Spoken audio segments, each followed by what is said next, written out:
Is this thing working, man? I don't know. Is this working? I hope I'm okay today, you guys. I might have just, I'm a little tired at the beginning of the show. I feel like I've just been working too hard lately, and I kind of needed to just have a little break, if you know what I mean. I just thought I'd come in. I don't know. I got my fetish whip here, so if you guys need some discipline, I'm pretty happy about what I'm doing right now. I think I got a good show going on here for you guys, and if you need a little bit of persuasion, I could certainly do that. So I'm not too worried about anything today. He says, Jesus, this is going to be a special show today, man. Yeah, it sure is. I'm pretty happy to be here today, you guys, and I just, oh,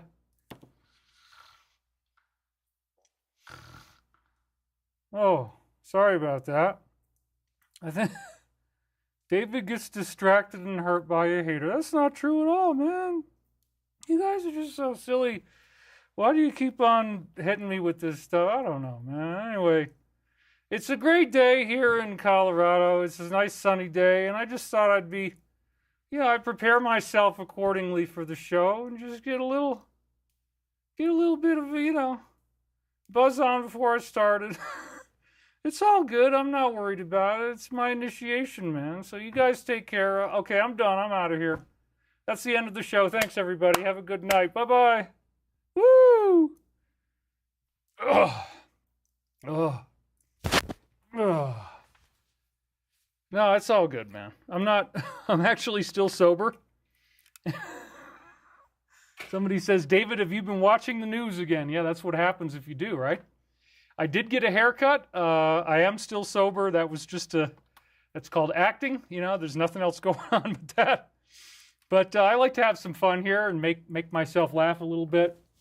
Have fun with you guys. But no, we actually have a really great show for today. I'm decided that I'm going to go into the pyramid timeline stuff. Wow, Roger Zubarak just donated $20. Thank you very much. So yeah, there's good things going on. We are getting very, very close to what I've called the moment of truth, where we're finally going to have the lies stop and we're going to hear about what's really been going on. We find out the world is an illusion. It's not what we think. And we're actually all in good shape. It was back in 2009 that I first got briefed on something within the military called the Alliance. And it was from Pete Peterson, who also introduced me to Chris Beskar, which is where we're now doing these jets like the SM-39. But again, in case I don't mention this often enough, it's not really about fighter jets. It's for me, it's about the hover car. It's anti-gravity. It's free energy. It's med beds. It's converting garbage into clean energy. We can begin mining garbage. So that is why I took my money that I've been making from doing this, and I invested into Stavati Aerospace. And we are actually very close to some type of, whoa, what's going on here? My computer is acting really, really funny and weird. And I'm not even sure why that is. Let's just, I want to try that again. So let me do something here, folks. I'm going to close all my windows. Just bear with me here. It was flickering, and we really don't want any flickering behavior at all on my computer. So let me just close everything that's open. Sorry for the delay. We're just going to make this as clean of a feed as possible. And that way everything's good. So don't feel bad, you already saw me looking intoxicated. So this is how we're going to do it. Anyway, hopefully that will stop the problem from happening. It was flickering, and if that were to happen, then the show would be trashed. So we don't want that. All right, it looks like it's okay now. It probably was the result of, I had various web pages open. They're trying to access the internet. I'm not sure what it was, but it's looking great now. That would have been a big problem. So yes, I did get a haircut. Do you like it? You like it? It's actually more of like my standard look. A little bit shorter, a little bit more presentable perhaps than the sort of long-haired shaggy thing that I had going on before. Somebody, Pam, says Heat relief. This is way too hot for the southern heat in Alabama. Even the sharks in the Gulf are acting irrationally. Why? And Vince Free says, looking great, David. Jack Rose says, good haircut. Thrash Command says, nice flow, David. Love your haircut. Elmo Bullseye says, please do a show on Stavati. Get Chris on too. Stuff online saying it's a scam and never produce anything. We know who's doing that. Yeah, so that was one of the things I was about to say, is that we actually are finally going to get a loan. We had donation $20 from I Am No One. Thanks, David, for showing us the best and worst of you. I'm sure you're aware how closely your situations now and earlier mirror those of Edgar Casey. It's uncanny. I listen weekly. Peace and love, bro. Everybody says the haircut looks great. Thank you. Yeah, I also, I did recover from my black eye. If you were watching me on Twitter, you know I had this issue with the black eye, and I was really concerned about it. We just got another donation, Karine Ka, thank you very much, from Brazil. So we are in the process of actually getting a loan. It's pretty bad, though. I mean, we're going to have to get $10 million out of a total of 15, which means we're basically paying 50% more or less interest, if you want to look at it that way. But, you know, in the end of the day, does it really matter if we end up launching our business? No. The point is, we've been with many, many lenders. There's been a lot of DS opposition. This is why certain unscrupulous individuals try to come after us online. There is one individual in particular who I plan on suing immediately, and he knows who he is. He's in Canada, and his name is Stephen. Yes, Stephen, we are going to sue you. So get ready. It's going to happen. If you come after us that much, if you do tortious interference with business, aggravated harassment, we are going to come after you. So it's never going to be public, but it is going to happen. I promise you. So yeah, have fun with that, buddy. You're going to be in a whole different game once that starts. It's going to last a long time. It's not going to be fun. We do take trolls very seriously. If you are trying to hurt me or you're trying to hurt my business, there is going to be consequences as soon as we can afford to make those consequences, which will probably be Thursday. So like I said, we're going to have a new loan come in, and it's going to be something that will pay off these debts and silence the haters. We have very high-level interest from very high-level players across the board. We have a naval admiral on our board. We're in the top.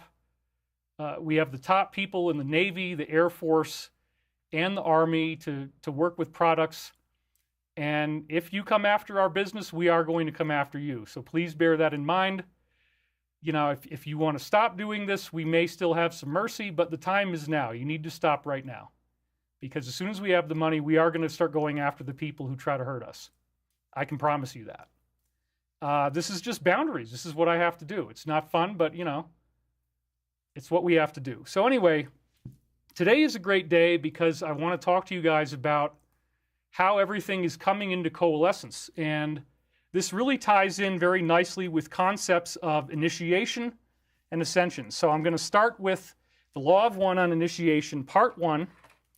The reason it's only part 1 is because there's a lot more to discuss. I didn't really have time to go through all this, and I said, okay, we're going to need to change the way that we look at how everything is going on in the world. This is not the same planet that we thought it was.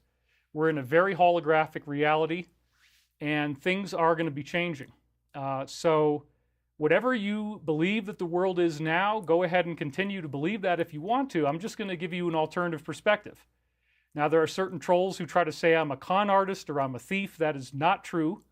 Again, art is art, and some people like the art and some people don't like the art. And if a person doesn't like the art, that doesn't make me a fraud. It doesn't make it a con. What I'm doing with this company is very real. We are raising money. We've just had incredible difficulty doing so. But that doesn't mean that I'm lying to you when I say that we're raising money. And again, you know, I'm making hardly anything off of what I do online. So you can see, please do subscribe to this channel because it never goes above 497,000 no matter what I do. And so nope, for some reason, somebody doesn't want me to go above 500,000. But, you know, I got the YouTube medal up there back when they still gave those out. And so that's pretty cool. So the point of initiation is one that is very central to the Law of One philosophy. And I've been kind of giving you guys a bunch of Law of One classes. I haven't really gone into so much about the other stuff that we're going to do yet, which is, more of the Michael prophecies. I want to get back into that. I honestly haven't even had time to read it. Until we get some kind of financing for our company, I am still in essentially a bankruptcy collapse situation. I didn't file for bankruptcy, but I have to pay off a huge tax debt, and we have gone out on a limb to make this possible. So if people are trying to hurt us, we are going to start taking legal action. That is absolutely going to happen. We've had a board meeting about it. We know who their names are, and we are going to be taking action. There's one person in particular who has been stalking our board members using fake names, and we know exactly who he is. He fooled us a couple times, but not anymore. So he should be prepared, unless he stops immediately, that there's going to be action within the next few weeks. He'll be getting a letter from an attorney. And it's going to start with that and go on from there. I am not playing around. I am tired of this. I am tired of being harassed. I don't deserve this. I am not a con artist. Other people who I've worked with might have gotten themselves in trouble for various reasons. There's people I worked with on Gaia, more than one, who've gotten themselves in trouble. That does not reflect on me. Everybody who I worked with, I believed them when they were telling me these things, and we'll leave it at that. So the point of initiation is a really central point. And initiation in the Law of One is such a vast concept. It ties in with the idea, let's go back to the slide now, that you have to die to who you were before. So this is actually very similar to the Christian concept of resurrection. In fact, they use that word. And the word ascension is not really used in the Law of One, but it's one that I like to go into quite a bit because ascension is really the name of the game. We're going through a planetary initiation right now. This concept was originally introduced by Greg Braden, who also was on Gaia, has a show on Gaia. And I got to meet with him several times at conferences and so on, and at Gaia tapings. And Greg Braden and I really get along great. I love the guy. And he was the one who first in the late 90s was saying that we are going through a global pyramid initiation. It used to be that if you wanted to have this type of high voltage shock to the system where you go through all your negative stuff at once, you go through this emotional purging, it's sort of like a vomiting and a cleansing. The Law of One does associate initiation with detox and with removing poisons and toxins from the body. So there is this king's chamber in the Great Pyramid. There's 3 rooms in the pyramid: the subterranean chamber, the queen's chamber, and the king's chamber.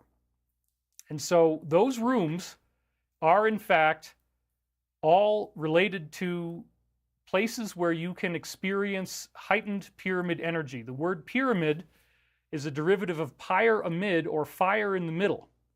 They harness energetic forces, they concentrate them into these rooms, and then those rooms provide you with an energetic upgrade.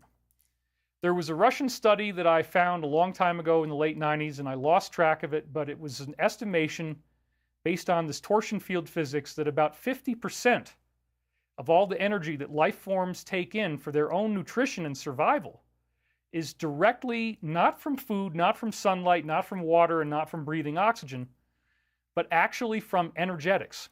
That half of all the energy that you survive on is coming to you energetically. And there's many, many other Russian studies that also indicate this. And so therefore, what we're going to be seeing is that these energies can be concentrated in the pyramid. So the Russians did in the late 90s through Dr. Alexander Galad a series of fascinating pyramid experiments. They had the collapse of the Iron Curtain in 1990 and 91, and there were many scientific groups that were still getting budgets and they were still getting money, but they were actually doing research on the effects of pyramids. And so what they came out with was truly extraordinary. It turns out that pyramid energy is a very real thing. Perhaps the most stunning study of all was when they fed water that had been stored in the pyramid to prematurely born infants, and those infants were restored to perfect health just from 1 milliliter of pyramid water, and it only had to be stored in there for a short time. There was another experiment where they were injecting mice with carcinogens, and in the control group where they didn't get pyramid water, 60% of the mice got tumors. But in the group where they did get the pyramid water, 30% of them got tumors. So literally half as many got cancer. And it turns out that everything that goes wrong with the body, cancer, diabetes, etc., according to these Russian scientists, they all had effects that were able to be counteracted by the pyramid. So the whole concept of what is disease, what is ill health, in the Edgar Cayce scenario, ill health is caused by a spiritual message that is, you haven't processed it in the spirit, which means you haven't worked it through in your dreams, and you haven't worked it through in your visionary states. Catalyst unprocessed by the spirit. Remember, catalyst is anything that causes hardship. Catalyst unprocessed by the spirit spills over into the mind. Catalyst unprocessed by the mind spills over into the body. So the Edgar Cayce readings did say that whatever part of your body is going through illness and sickness, that part of the body is going to reflect and mirror the illness that you are feeling in your spirit, in your mind. It will show up in your body. So if you have a problem in your body, we talked about cancer last week, and what did the law of one say? Do you remember? It said that cancer is the product of anger that is unprocessed by the mind and the spirit, which then creates the growth of unhealthy tissue in the body. That's actually thoughts becoming things. The universe is a loving consciousness, as I've been saying, and it's here to try to enforce you going in the positive direction. So the other big line we used last week is catalyst will repeat until it is no longer useful. Well, we don't want it to repeat on Earth and in our own lives. And so it's useful if it upsets you. If it upsets you, if it distracts you from oneness, if it pulls you away from oneness, catalyst is considered useful. Now, that doesn't mean that you're just going to get hit with catalyst constantly just because it upsets you. There is something, as I said, the Edgar Cayce readings talked about called the law of grace. And the law of grace means that you only get as much karma as you can handle at any one moment. And this is why we need multiple incarnations. It takes many lifetimes to work off the karma. And so I'm going to be helping some of our trolls with their karma in this lifetime.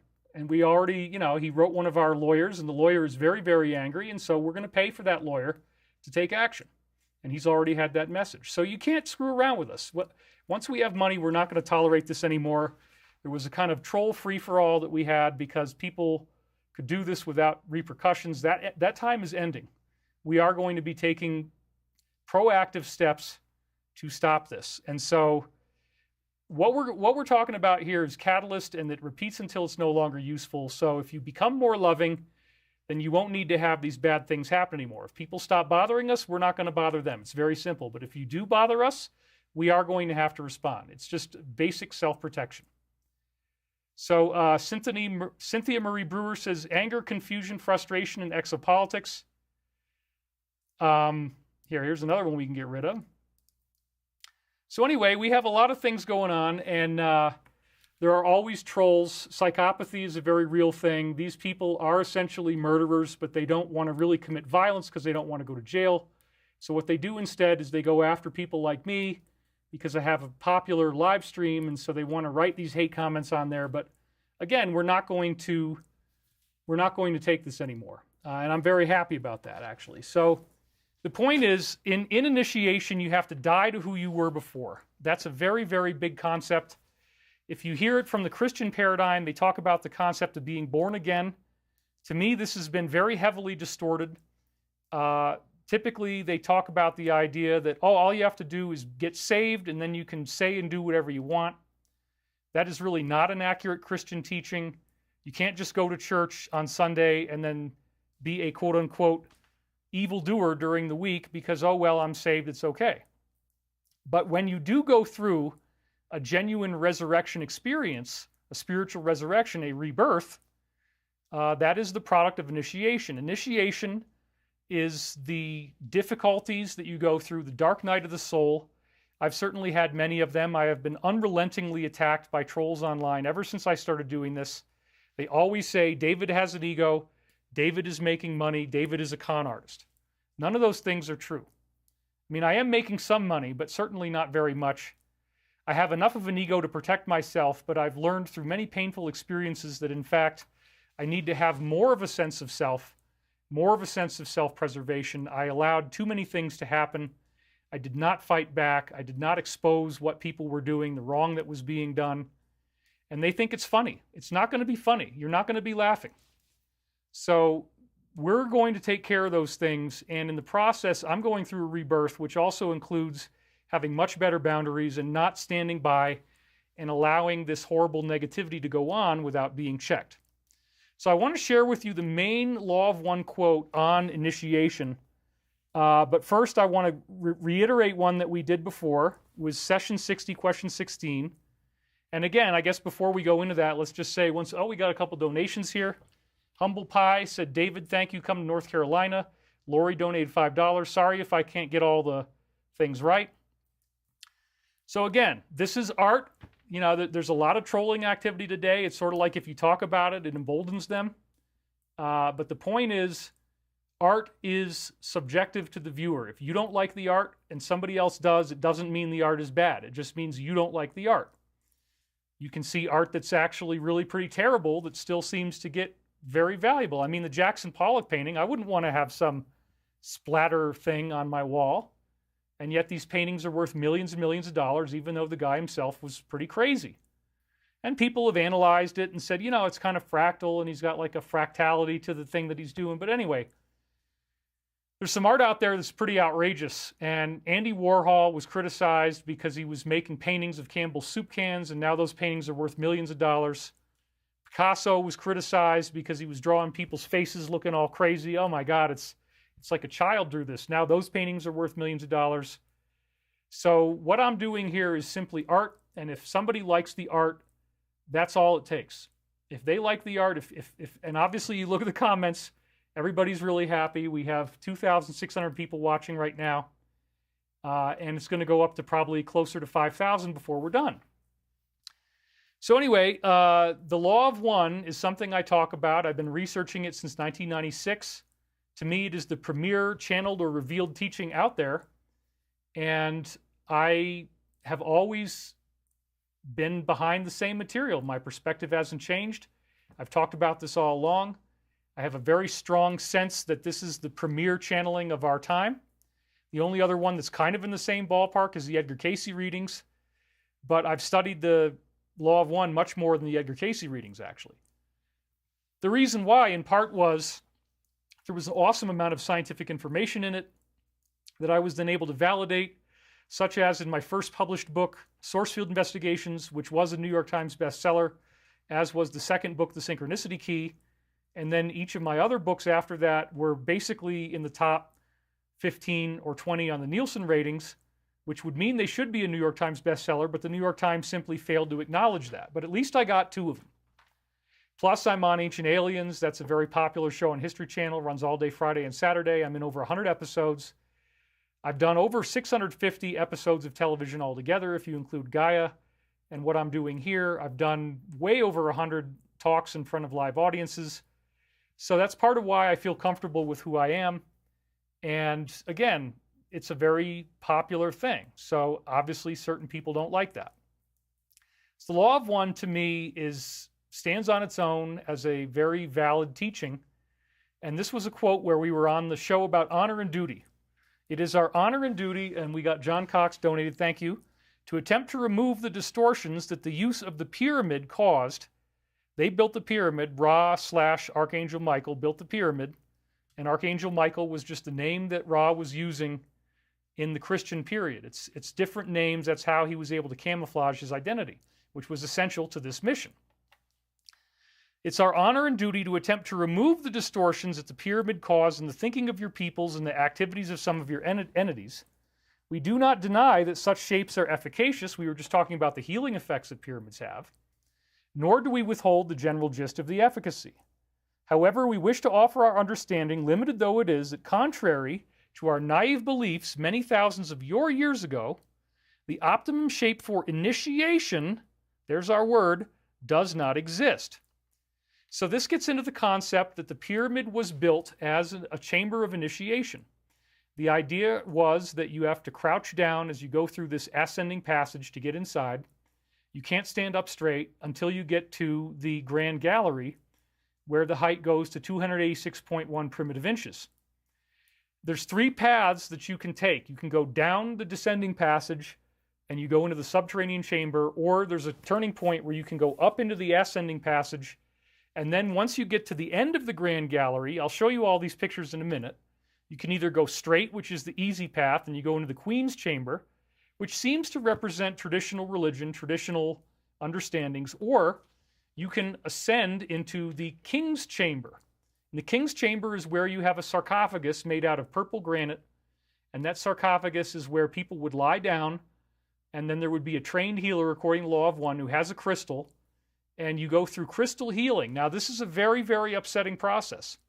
You essentially get faced with all your negativity at once. You have to go through this horrible facing of the self, and it's a very brutal process that causes people to have incredible fear.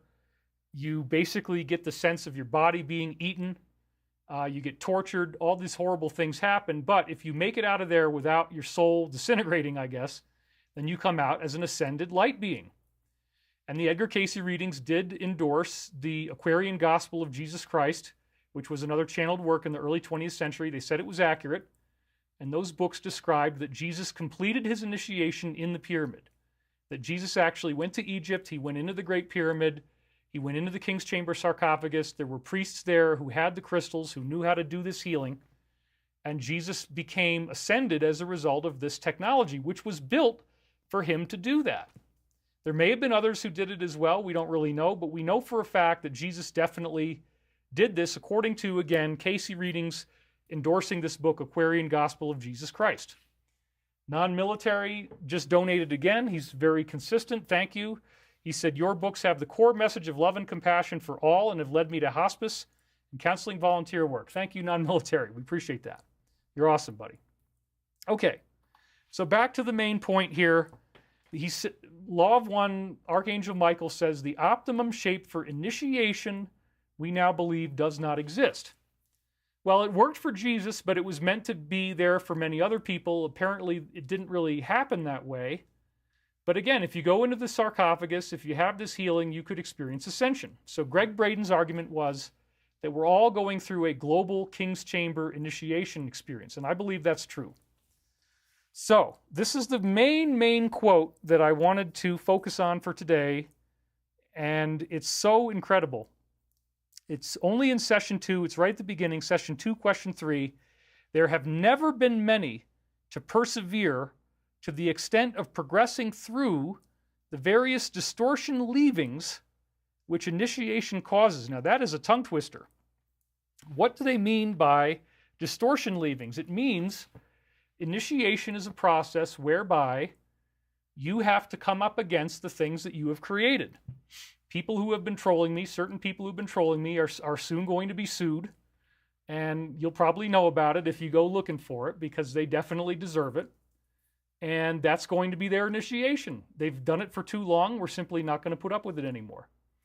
The distortion leavings, distortions in the Law of One is a very important concept because distortions refer to the areas in your soul where you are still not aligned with love, forgiveness, compassion, understanding.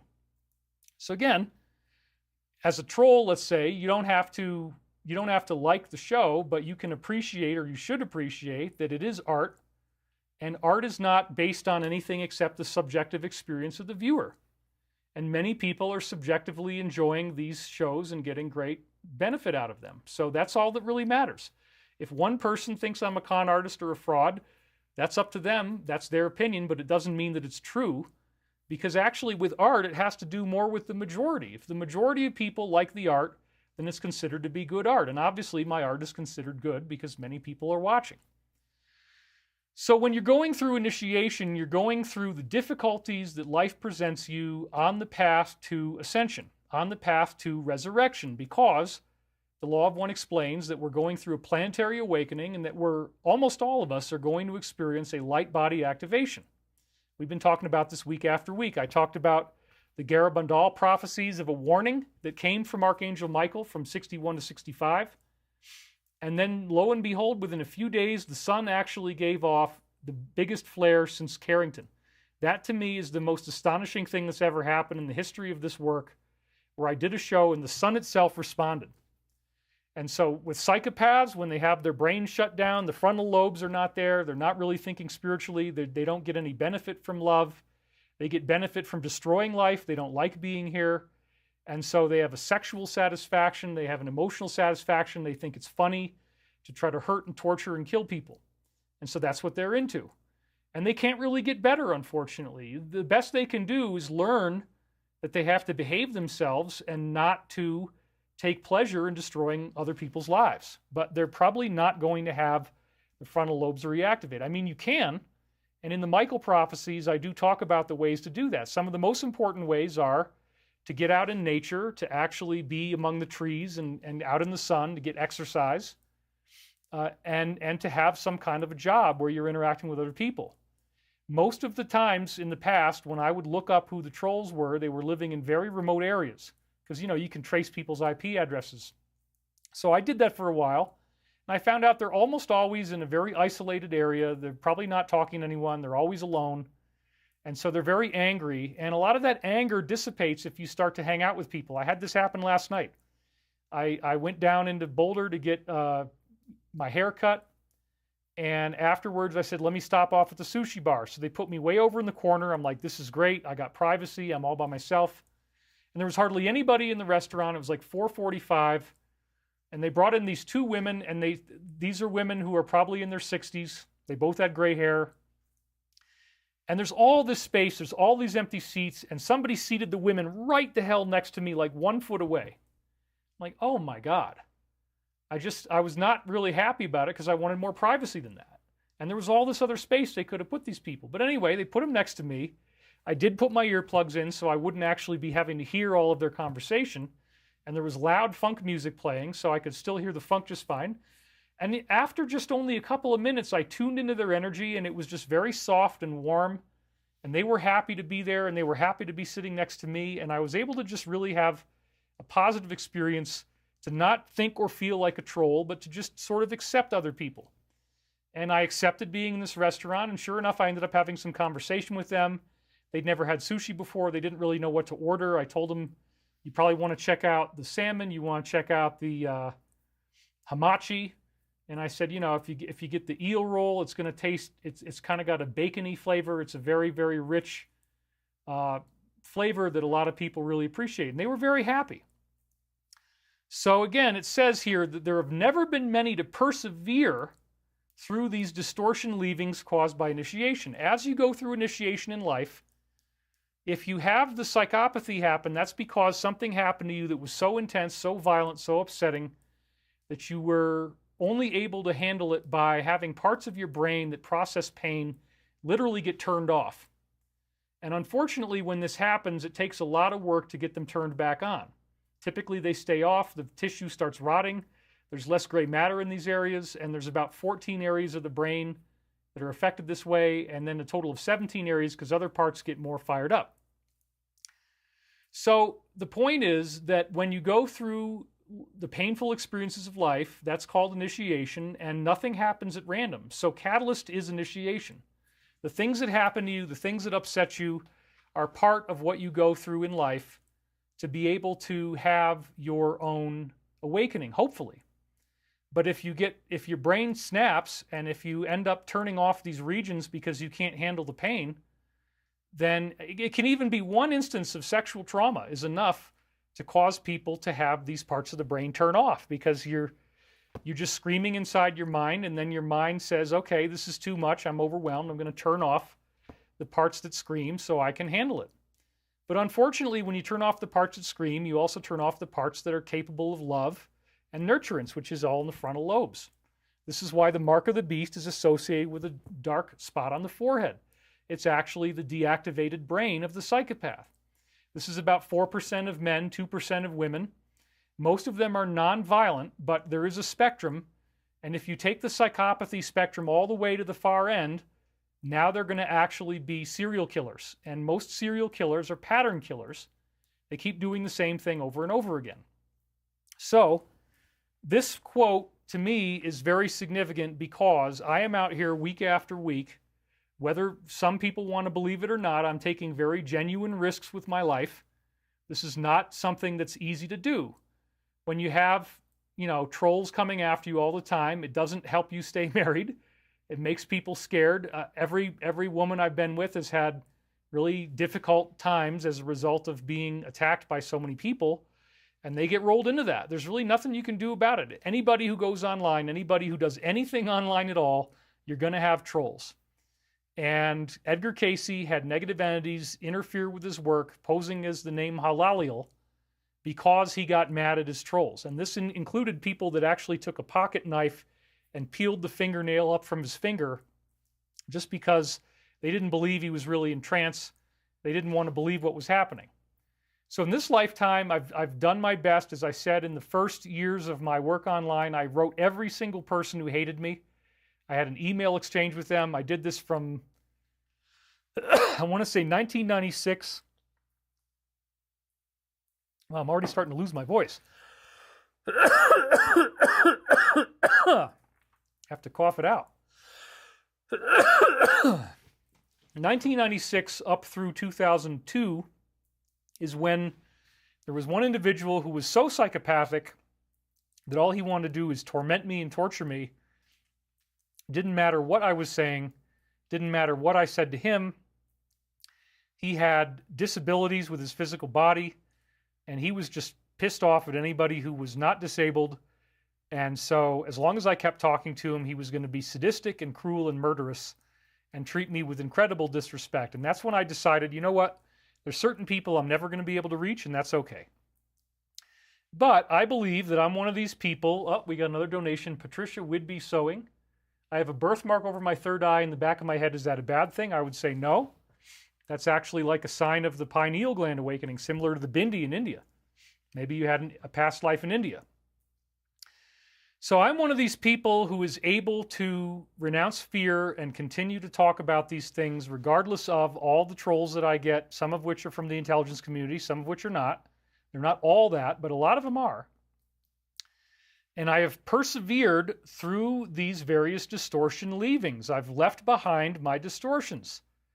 And again, the pyramid timeline and the pyramid as a whole predicts a global Christ initiation. We are all going through these distortion leavings. We are all going through initiation. I would argue that no matter who you are, no matter what is happening to you in your life right now, this is the hardest time of your life. We're all going through a shared experience. There's this big nuclear standoff with Russia going on. It's very frightening. And when we get back into the Great Pyramid, it turns out that the pyramid has a timeline in it. I'm going to go through these slides quickly. I already did this before in a much greater amount of depth and detail, but today I'm going to be a little lighter on it because we don't really have a lot of time.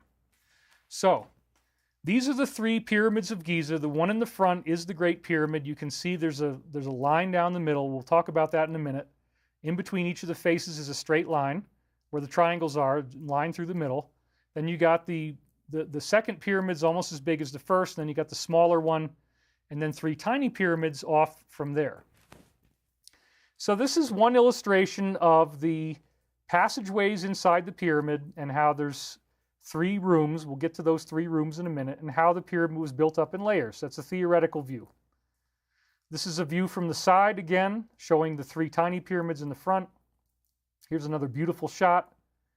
Here's another iconic shot of people riding camels. I did the camel ride when I was out there. It was a little intimidating, I got to say. It's a huge animal. Here's some more images of the Great Pyramid and the other pyramids. And of course, the Sphinx is right nearby.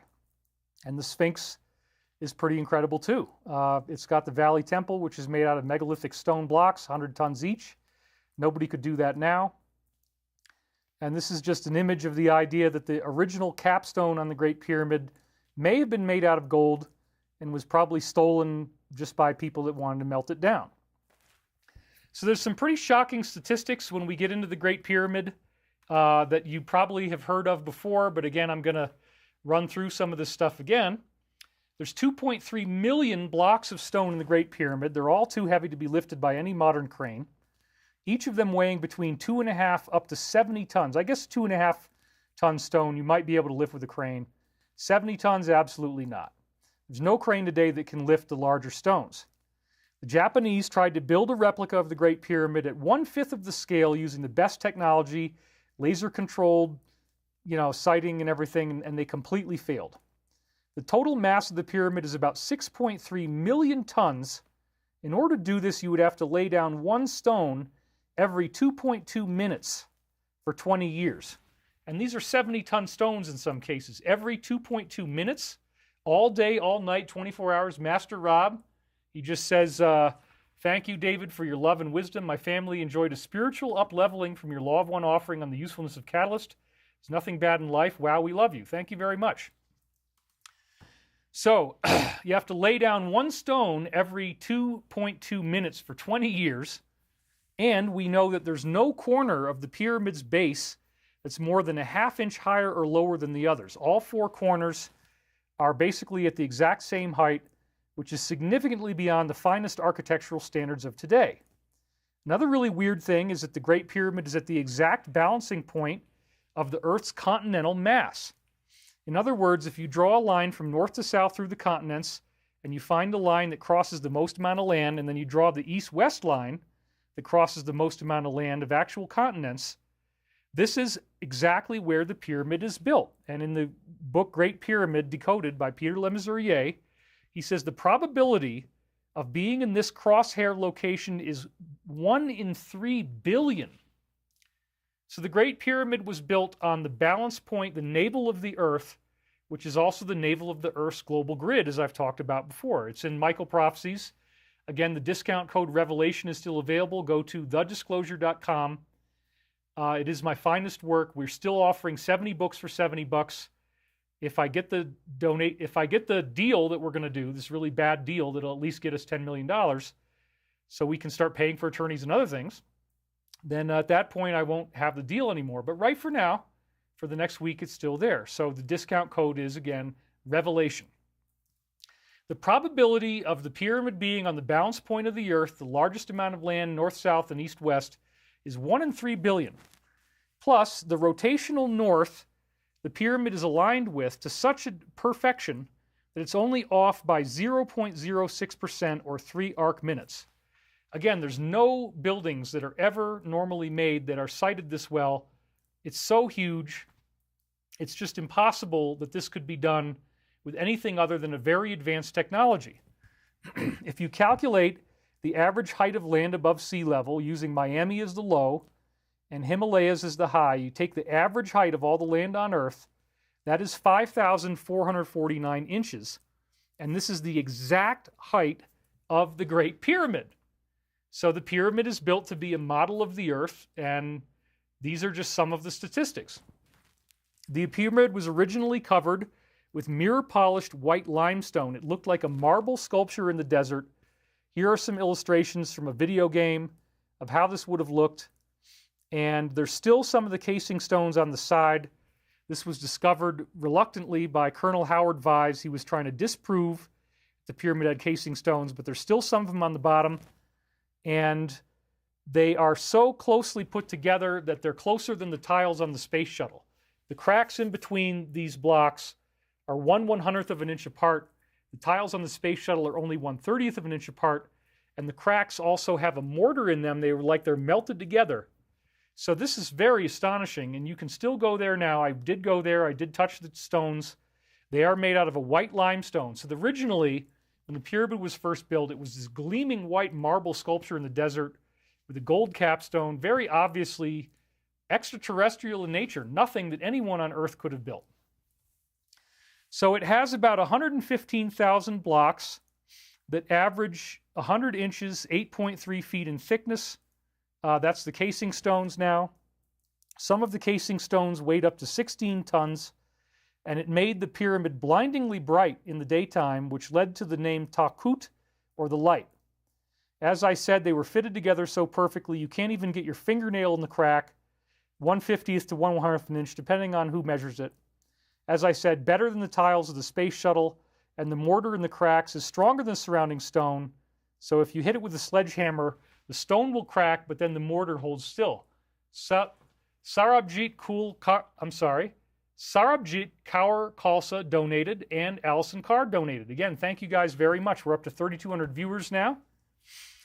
Some of these mortared areas are 5 by 7 in the vertical, which is just crazy, because it's like 1/50th of an inch, and it's a 7-foot wide crack? Yeah, I mean, this technology goes way beyond anything we could do now. It's more akin to 3D printing, which the people in the time of the books being written, they didn't even have that information. And also the fact that you find hair in the cracks of you can actually find hair inside the stones when you break the stones open. And that suggests that they took sand from the desert and compiled it together with 3D printing to print the blocks, which is probably the only way we could do it now, actually. Now, the pyramid inch is slightly different than a regular English inch. It's actually 1.00106 English inches, or exactly 2.5426924 centimeters. So the pyramid inch is important because the Great Pyramid is built to this 1.00106 inch reference frame. It's all over the place. It's very obvious, ever since they started studying this in the 1700s, that pyramid inch is what they used in the original construction of the monument. Now, the pyramid inch can be derived in an incredibly fascinating way. If you take the North Pole and the South Pole and you draw a line between them, that you could divide that line into exactly 500 million individual units. And this happens to be units of 1.00106 inches. So the exact polar diameter of the Earth is 500 million pyramid inches, and that was the calibration system that the Great Pyramid builders used in order to do their measuring system. Again, it's based on the Earth. Once you have this pyramid inch, you get the exact length of the Earth's year in perimeter. It's a derivative of 365.2422. And the precession of the equinoxes is revealed in the pyramid's diagonals. So the diagonals of the pyramid are exactly 25,826.4 pyramid inches. So what this means is if you take a line and you go from A up to the top, which is the little a, little d, little c, you draw that diagonal line, you go down to the big capital letter C on the left. What you've got there is the diagonal line. You draw that line, and then what happens is that you come out with 25,826.4 pyramid inches, which is remarkably similar to the precession of the equinoxes, which is superficially described, as you see here, as this wobble in the Earth's axis. The Earth is rotating in one direction, and then it counter-rotates in the other direction, and the counter-rotation lasts 25,000, ideally 25,920 years, but the 25,826.4 is actually mathematically closer to what we measure with modern laser-calibrated instruments. So this is not a joke. We are actually going to be going through some type of solar event at the end of 25,000 years, and as I've said many times before, there's over 35 different ancient cultures around the world analyzed by the historians Santayana and Van de Schend, as described in Graham Hancock's classic book, Fingerprints of the Gods, which I read in 1996 when it came out, 95 when it came out, blew me away. 35 different ancient cultures all talk about that there's going to be some type of massive human evolution, a quantum leap, at the end of the 25,000 years. They called it ekpyrosis, which is the sun blowing up at the end of the cycle. In Zoroastrianism, they call it Frashokareti. In Hinduism, they call it the Samvarta fire at the end of the age, or Samvartaka fire at the end of the age. Look, I'm not a con artist when I talk about this stuff. These are facts. This is the great secret teachings of the mystery schools that was very heavily guarded. Mithraism was the mystery religion that then got adopted into Freemasonry. And the big secret of Mithraism is that there's going to be a solar flash. So the global elites believed that they could pollute the planet, create a nuclear war, nothing's going to matter because the sun's going to blow up and we're all going to be incinerated. And they believed that their weird little cult was going to become like gods and the rest of us would all turn into hash browns. Well, that's actually not what's going to be happening. In fact, it's probably just the opposite. If you don't go positive, if you don't become a hero and stand up against this tyranny in your own way, if you're in this negative group and you just kind of get along to get along, then you might not be part of the ascension. Or you might go through the first wave, but then you're just going to die a natural death and you don't go through the final phase. Apparently, it's going to take us between 100 to 700 years after the first wave before we go into full light body, at which time we no longer need to have a human body. We can now project one if we want to, but we won't need to. And again, the data on this is so redundant, and it's so voluminous and so many different interconnecting sources that to say I'm a con artist is just foolish. The data is very conclusive. If you choose not to believe this, that's okay. Nobody really cares, but the point is, if you do think that some of this might be true, then I would highly recommend that you focus on preparing yourself for this incredible event the best way that you can.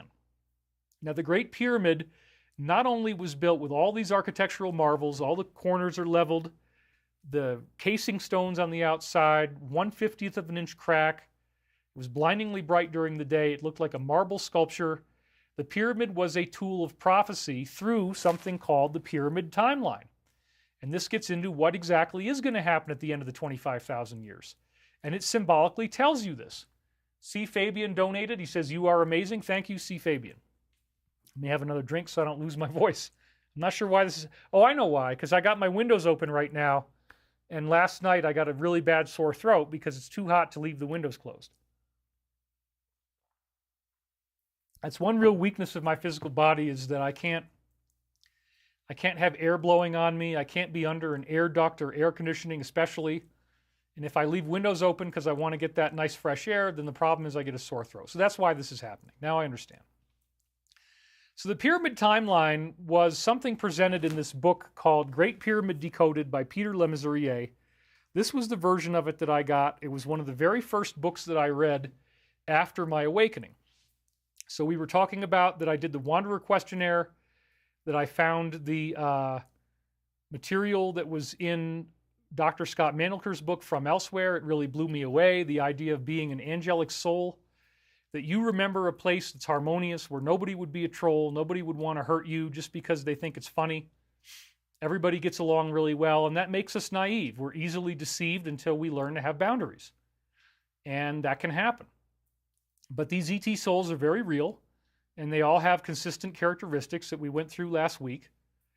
And after I had this awakening, I became very convinced that I was here for a divine purpose. But even before that, the first level awakening that I had was in, I guess, 1993, when my friend in college told me that his physics professor, who was the head of the department, worked for NASA throughout the 1970s and 80s, and it was common knowledge in NASA in the higher echelons that UFOs had landed and we'd reverse engineered the technology. Lasers, Teflon, Velcro, LED lights, fiber optics, and most importantly, computer chips. All of these different things would not have been here if it wasn't for crashed disks that were then reverse engineered by the military-industrial complex. And there's other stuff that they have that they're not releasing, like anti-gravity, free energy, med beds, and so on.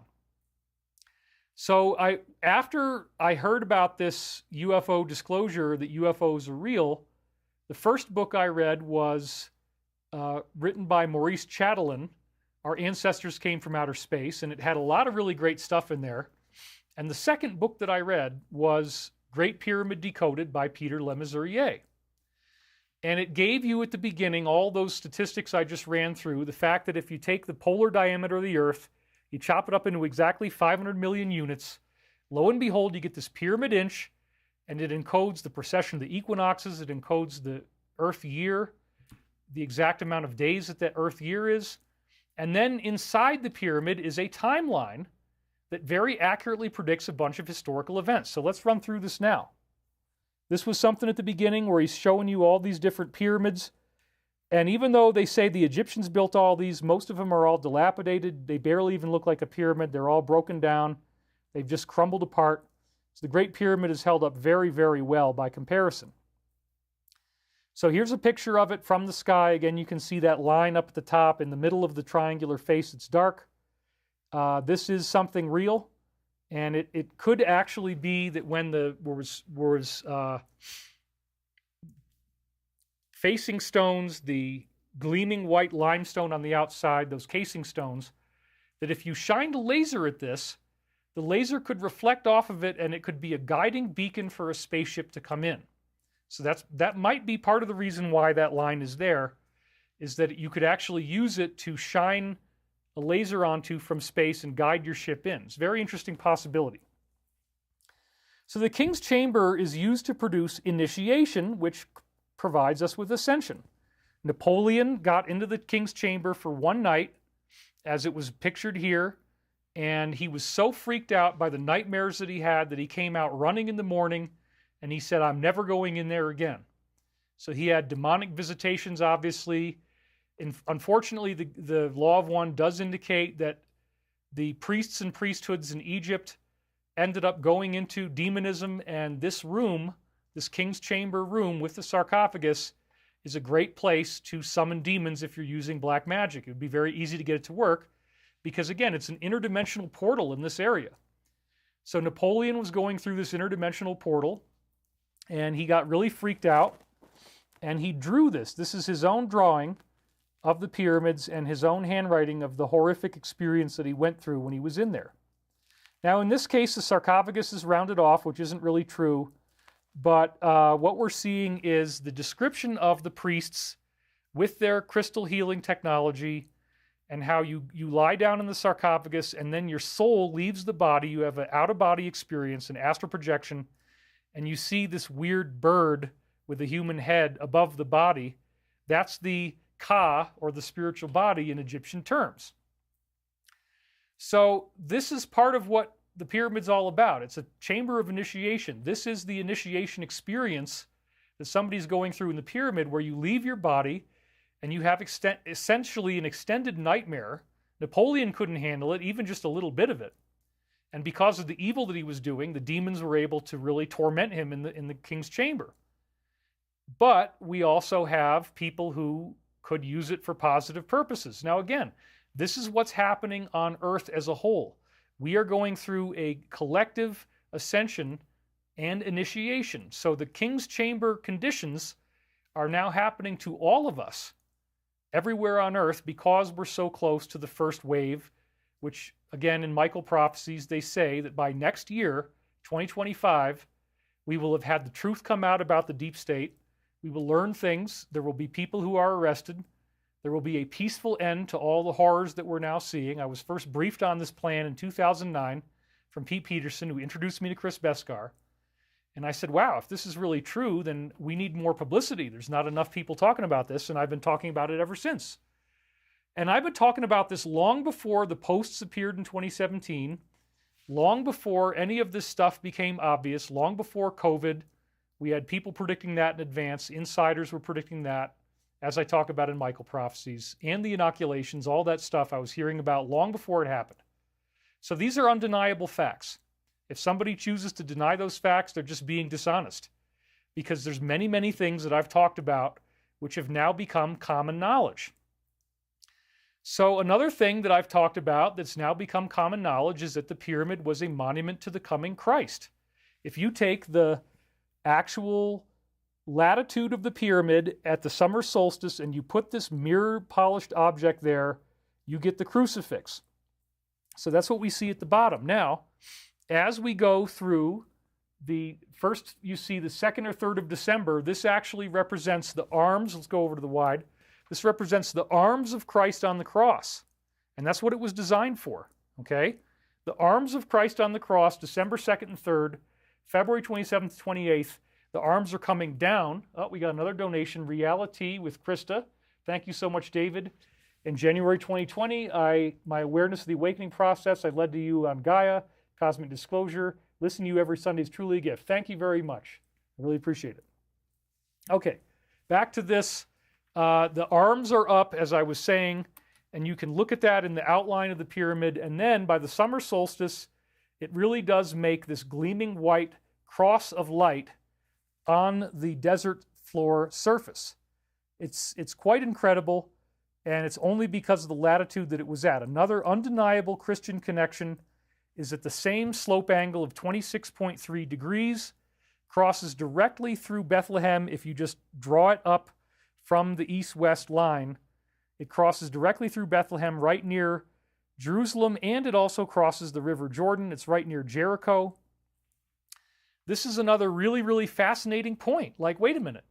The slope angle of the ascending passage if you take it right off of the pyramid from the east-west angle, it goes right through Bethlehem, where Jesus was born. Yeah, the pyramid was a monument to the coming Christ, and it was built in such a way that it's mathematically undeniable.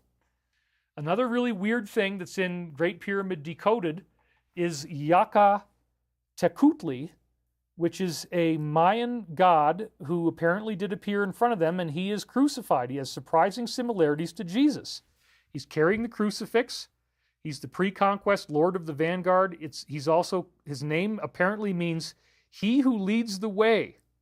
And he was the god of wandering vendors and missionaries known as the Potecas.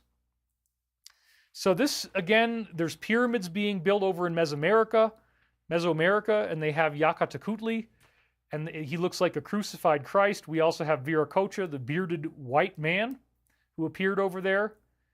And this suggests, again, that we're dealing with these angelic human ETs that project into human form. And in fact, also the idea that Jesus did not just appear in one place. This actually validates Mormonism. The Book of Mormon talks about that Jesus walked the Americas. Well, there you go, Tecutli.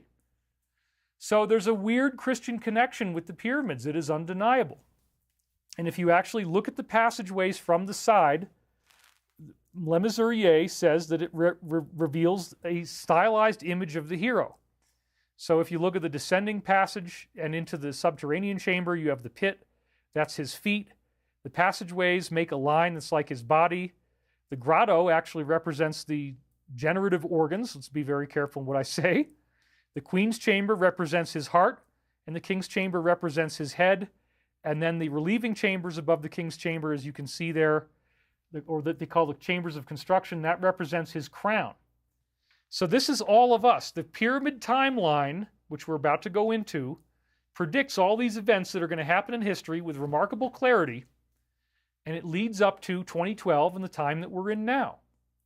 And this is the journey of the hero. So you have the pyramid is built in the shape of the crucifix during the summer solstice. It draws that on the ground in light. You have the crucified arms before then. You have Tecutli over where the other pyramids are in Mesoamerica. And you have sideways the image of the hero built into the passageways of stone. This all suggests that humanity itself is the hero. As the Casey reading said, Jesus is the pattern, the Christ pattern. So how in the world would you get a timeline? How in the world could the pyramid use the information that it provides to give us a historical timeline? Well, the first step is to understand that the masonry, the actual stone construction inside the pyramid, is all based on, again, this pyramid inch, where 1 inch equals 1 year. And so that's 1.00106 English inches, which again, if you take the polar diameter of the Earth, it's 500 million pyramid inches exactly. So that is a very standardized system throughout the pyramid. It shows up again in the diagonals, giving us the precession of the equinoxes. And it's going to show up inside the passageways to give us a timeline. The timeline stays consistent where 1 pyramid inch equals 1 year of linear time. Well, okay, then how would we figure out where to begin counting? How do we get the first year where we begin counting in the pyramid? And the answer is that the starting year of the timeline has to be fixed with a stellar alignment, and this is the alignment of the pole star and the Pleiades. This actually works. There is one time in history during the, precession of the equinoxes, 25,000 years, where you will have the pole star, which is, again, the North Star. If you're looking at the stars in the night sky, if you set up a camera and you put it on a slow exposure, you're going to get all these circular stars, except there's one in the middle that isn't moving. And it just stays in the same place, and that's why sailors would use it for navigation. They have a sextant, and they go to the North Star, and they navigate off of that. So it doesn't move. It's very handy because it doesn't move. But it will drift by 1 degree every 72 years, and that's part of what precession does. So if you have this one time where the pole star will actually shine directly down through the descending passage all the way down to the very bottom of the floor that leads into the subterranean chamber. That only happens once in 26,000 years, and it's also additionally calibrated where if you take the straight line coming right out the top of the pyramid, that the Pleiades star constellation is directly overhead. It's directly overhead, so you have this amazing alignment where the pole star is shining down, the Pleiades are directly overhead. It only happens once. And then, once you get to that point, you have to see, okay, we have to set an exact set of lines to indicate where do you begin counting from this alignment. This is what the ancient, well, they're not ancient, but 300 years ago, in the 1700s, they figured all this out, and they were looking for, okay, well, yeah, so we got the alignment. There's this one time, there's this 1 year where the alignment happens. We need to see some type of scored lines inside the pyramid's descending passage that will tell us, okay, this is the exact point down to the millimeter where you begin counting 1 inch equals 1 year, and you have your pyramid timeline, and that's called the scored lines. So you can see it right here. The entrance is at 2623 BC, just by going backwards in time. But again, the alignment that I showed you with the Pleiades and the pole star is at 2141 BC. And as you go down through the beginning of the passageway, you look for these scored lines. I did go in there. I didn't actually have the time to look for the scored lines. I wasn't paying enough attention. But they've been extensively studied. They're a different color than everything else. It's very obviously, they're scored into the stone. And so right at that exact point is where you begin counting 1 inch equals 1 year. And hopefully you're with me, and hopefully you can follow this.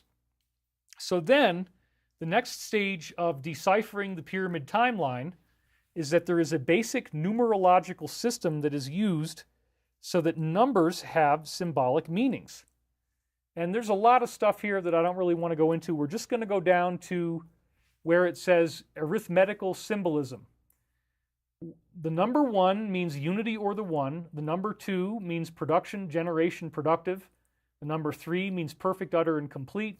So again, as you have measurements, what's happening is you're going 1 inch equals 1 year. You count that, beginning at the scored lines, 2141 BC, which is again the Pleiades and the pole star alignment with the shafts of the pyramid. Then, as you're going through the masonry, as you're going through the passageways, they might turn to the left, turn to the right. They might be limestone, and then they turn into granite. And limestone represents materiality, granite represents spirituality.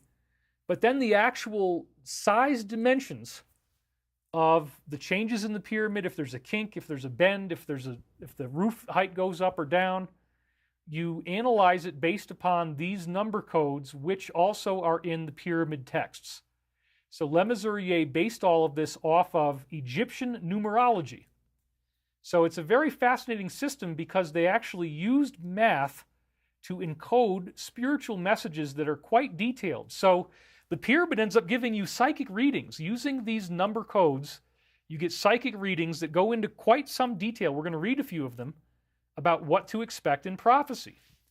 So again, 1 is unity, 2 is production, generation, or productive, 3 is perfect, utter, and complete, pi is eternity, the divine and spiritual, 4 or square represents physical and terrestrial, 5 is initiation, messianic leader, the great initiate, when accompanied by the measurement 33.5, 6 is preparation, and spiritually it refers to incompleteness or imperfection, hence 666 is perfect. Remember, 3 means perfect. Perfect imperfection. There you go, Satan, the devil. 7 is eternal or spiritual perfection. It's a great number. 8 represents materiality and rebirth. It's kind of akin to the square number because remember, 4 is physical and terrestrial, square. So the terrestrial and two rounds of the terrestrial, 4 plus 4 is 8. But again, rebirth is initiation, resurrection, and ascension. So that's the path of going through physicality is the initiation which leads to ascension. Then we have 9, 3 threes, utter perfection. 10 is an eternity, a millennium, a messianic age. 11 is physical reality, realization, achievement. 12 is all people, humankind, and the true person, the true hero. 19 is death and mortality. 25 is the Messiah, the great initiate, the one who is to come, the messianic ideal. 99 is culmination. 100 is ultimate reward, retribution. 153, like the 153 fishes in Jesus' net, represents the enlightenment. And then with the different types of mathematical operations, you can see that addition, subtraction, multiplication. Also, I want to point out that the King's Chamber is on the 153rd course of the pyramid, which is another thing they talk about in this book that encodes Christianity right into the measurements of the pyramid. The King's Chamber, which represents Christ's ascension, is at the 153rd course, and it's 153 fishes referred to in the Bible, in Jesus' net. It's a paradox. It's a mathematical number, again, that was already encoded in the pyramid. Another thing I want to point out is that the King's Chamber sarcophagus wasn't officially discovered until about 800 AD thereabouts by Caliph al-Mamun, but its dimensions measure precisely the same as the Ark of the Covenant in the Old Testament, and that those measurements are given in the Old Testament in cubits. The cubit measurements of the Old Testament are literally identical for the Ark of the Covenant, which was Moses' great technology that he used to make the walls of Jericho melt like they were made out of liquid, and just like they just came down, you know. And it was a very incredible weapon, and it actually got Moses in a lot of trouble for having that weapon. But again, the Ark of the Covenant is a big sarcophagus. It's pictured in Raiders of the Lost Ark. And the King's Chamber sarcophagus is exactly the same size, which is yet another weird biblical connection to the pyramid. Nobody can really explain that, but it's there. So again, he says that he went through these math equations suggesting the validity of these different number meanings. And you can read through this. I'm not going to go through all this right now, but he has mathematical operations. Like, for example, 25 minus 6 equals 19. 25 is the number of the Messiah, 6 is the number of evil, and 19 is essentially a number of death. So incompleteness, if applied to the messianic ideal, is death. So that would mean that if you don't learn what you're supposed to learn, if you stay in materiality, if you stay in the 666 energy, then you don't go through the ascension. So there's all these really weird, interesting codes in there. So now we're going to go through the structure of the passageways and how 1 inch equals 1 year gives us future prophecies. These are the main 3 passages with a lot of detail now, with the names of each of them. We're not going to go through all that. But you can see, again, the subterranean chamber at the bottom, Queen's Chamber, which is the heart, in the middle, King's Chamber at the top. Ascending passage, descending passage. So, most of the timeline is going to happen in the descending passage, the ascending passage, then what you see is the grand gallery, and then there's a very important area called the antechamber that leads into the King's Chamber, and that's where we are now. We're in that ascension moment, as we're going to see. So the first weird thing about the pyramid is that there were granite blocks that prevent the direct entrance to the ascending passage. And that's what you see right here. They actually had to blow through this stuff with dynamite, and that was how they were able to get into the ascending passage. Actually, they didn't use dynamite. They would get the stones really hot and then throw vinegar on them, and they would crack. But they were able to bore through these stones so they could go through the ascending passage. But the fact that you can't go through the stones naturally without cutting through them means that all of humanity has to go through the descending passage, because those stones are blocking your way otherwise. That's a symbolic message. In the book, that's the first thing he says is the message. So now you have to go through the descending passage. Well, are you just going to go into the subterranean chamber? Not necessarily. I mean, you could, but if you see that it's really dark and you see there's a pit there, you can see in very small letters it says pit. The subterranean chamber is not a place you want to go. The ceiling is leveled off, but the floor is all wavy and scary looking, and then there's this big pit in there. And that represents the descent into materiality. That represents humanity going through the collective dark night of the soul, the collective shadow, so that we don't have our spiritual insight. But some people do not choose to plunge into the pit. Some people do not choose to indulge in negativity. They don't become internet trolls where we now have to hire lawyers and go after them. Some people choose to turn around and say, you know, I don't want to go through hell. I don't want to go through this horrible stuff. Is there another way out? Well, if you turn around and you walk back from the subterranean chamber, you can see that if you walk back a little ways and start reascending the descending passage, now you see where it says well shaft? There's actually a little hole in the wall, and it's a false door. And this is what the Egyptian priesthood already knew. That might be how they knew what the dimensions of the Ark of the Covenant should be, because they would take this secret passageway. It's like you could pull this square out of the wall, and then when you pull that square out of the wall, it's like a false front. It's a fake stone square. You pull the square out, and now there's a secret tunnel. In Le Mesurier's book, he says this represents people who go through the dark night of the soul, but they decide, I don't want to go through this. I don't want to live my life as a materialist. I don't want to spend my whole life drunk like my funny glasses I had at the beginning. I don't want to be like this the rest of my life.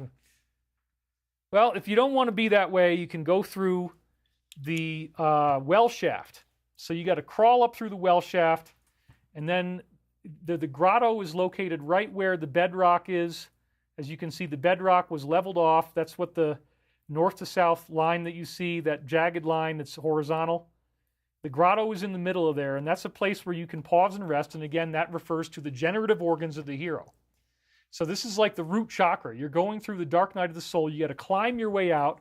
And again, the well shaft is disgusting. It's infested with bats. It's got guano, which is bat turds all over the place in there. It stinks like crazy because of the bat turds. You got to climb your way up through this very narrow shaft, and this represents climbing out of the death of materiality, climbing out of selfishness, climbing out of being in an unenlightened state of consciousness. And then, however, if you look again, as you climb up through that well shaft, if you keep climbing beyond the grotto, if you take a little breath there, Stephanie Simonson, thank you very much.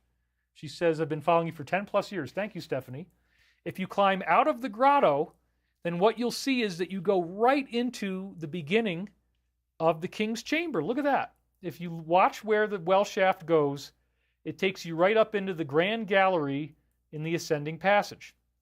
At that point, you can either engage in the path of traditional religion, go into the queen's chamber, or you can ascend the grand gallery, which is the preferred step, 286.1 pyramid inches, which represents transfiguration.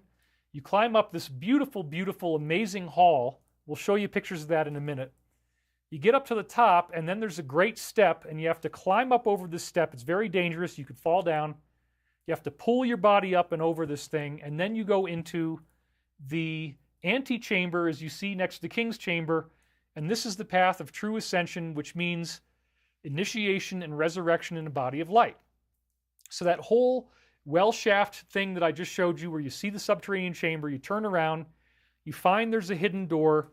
Now you have to climb up through this horrific dung-infested tunnel, and you got to go. It smells terrible. It's very hot. It's very awful.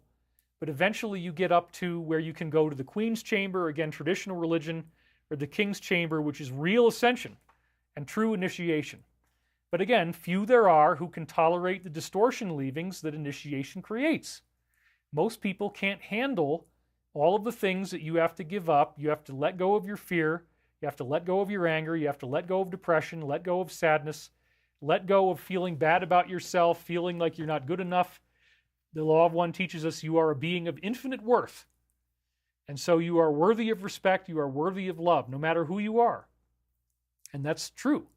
So now I'm going to show you a little more detail on that well shaft. Again, you dig through there's a false hole in the descending passage. You pull that stone slab out. Now you can climb up through there. So this is exactly how we go through that process. The grotto, as you can see, it almost looks like a toilet bowl. That's probably intentional because, again, the whole thing is covered with dung.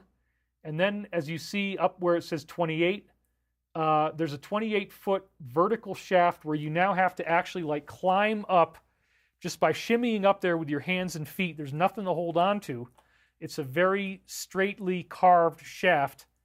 And then you end up at the beginning of the Grand Gallery. So this again represents initiation. It's what we've all had to dig through. Le Mesurier says everybody goes through this process. Everybody goes through this initiation.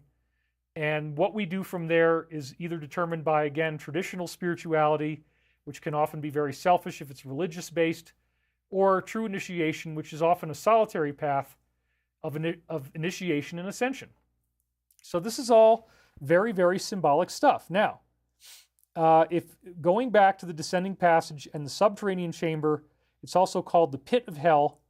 It has an uneven floor surface, and they call it the unfinished chamber. So, as you count 1 inch equals 1 year, there's some very interesting dates that show up here. Now again, what we've done, remember, is that we had 2141 BC at the scored lines, the alignment of the Pleiades and the pole star. It calibrates it exactly. Then you count 1 inch equals 1 year. It's 500 million pyramid inches from the North Pole to the South Pole on Earth. That hasn't changed. The Earth is still the same size. So when you count 1 inch equals 1 year, you start to get all these very unique dates. So even if you don't analyze the mathematical codes of the numbers, you just get these certain years. And then the question is, are these years significant in our history? And the answer is absolutely yes. So let's look at this again. We got 1440 AD, 1521, 1767, 1848, 1914. That should be very obvious. That's the beginning of World War I, with the age of hell on Earth. And now humanity as a whole is entering into the pit of hell. And the chamber of ordeal is also what it's called there. And then notice it says AD 2004. Well, that's pretty darn close to 9/11, which is 2001. Let me show you that again, just so you don't miss this. 1914 is definitely the beginning of World War I. 2004 is only 3 years away from 9/11, which was in 2001. And that's when the evil really became obvious to everyone. Well, this gets even more interesting because what if it actually is the date 2001? Well, believe it or not, Le Mesurier says, yeah, you could read it as 2004, but you could also read it as 2001, which means that the Great Pyramid at least is targeting the World War I and 9/11. Now, how does this happen? There is a strange difference in calibration between whether you're looking at the ceiling or whether you're looking at the floor as you go through this. So if you count it from the ceiling, it goes 3 years earlier than where it goes from the floor. And he even says in the book that you could subtract 3 years from this date. I'm going to show you that quote momentarily.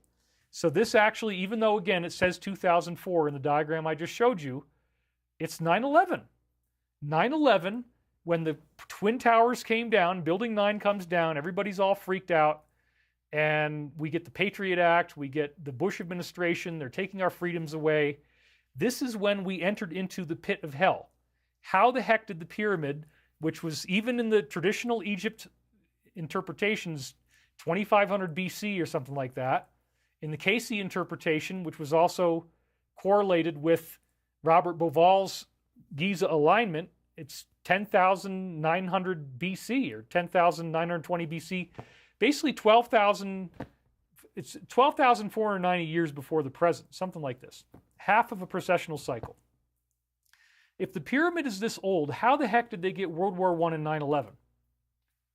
Well, the answer is this is Archangel Michael. He sees through time, and he already could see what was going to happen at the end. So these dates, like 9/11 and World War I, were already known when the pyramid was built. These dates are built into the stone itself. It is a message in stone. It's amazing. And I didn't make this up. You can go read this book. I actually licensed the rights to use all these images. I paid the family of Le Mesurier so I could use these images. Now, this is, again, very fascinating stuff. It's right there. The date of 1911, if you subtract 3 years from 1914, that's another precursor to the World War I beginning. You also have 1945, right in the middle of that weird thing that looks like the Sphinx, where you got these two pillars side by side, as you can see there. It says AD 1945 above it. Well, guess what? That's the exact year that World War II ended. So you got the beginning of World War I, the end of World War II, then you got 2004 is shown once again, AD 2004 at the top. But again, you can subtract 3 years, it becomes 2001. I'll show you that quote in just a second. And then you got in the middle of the pit, AD 2032.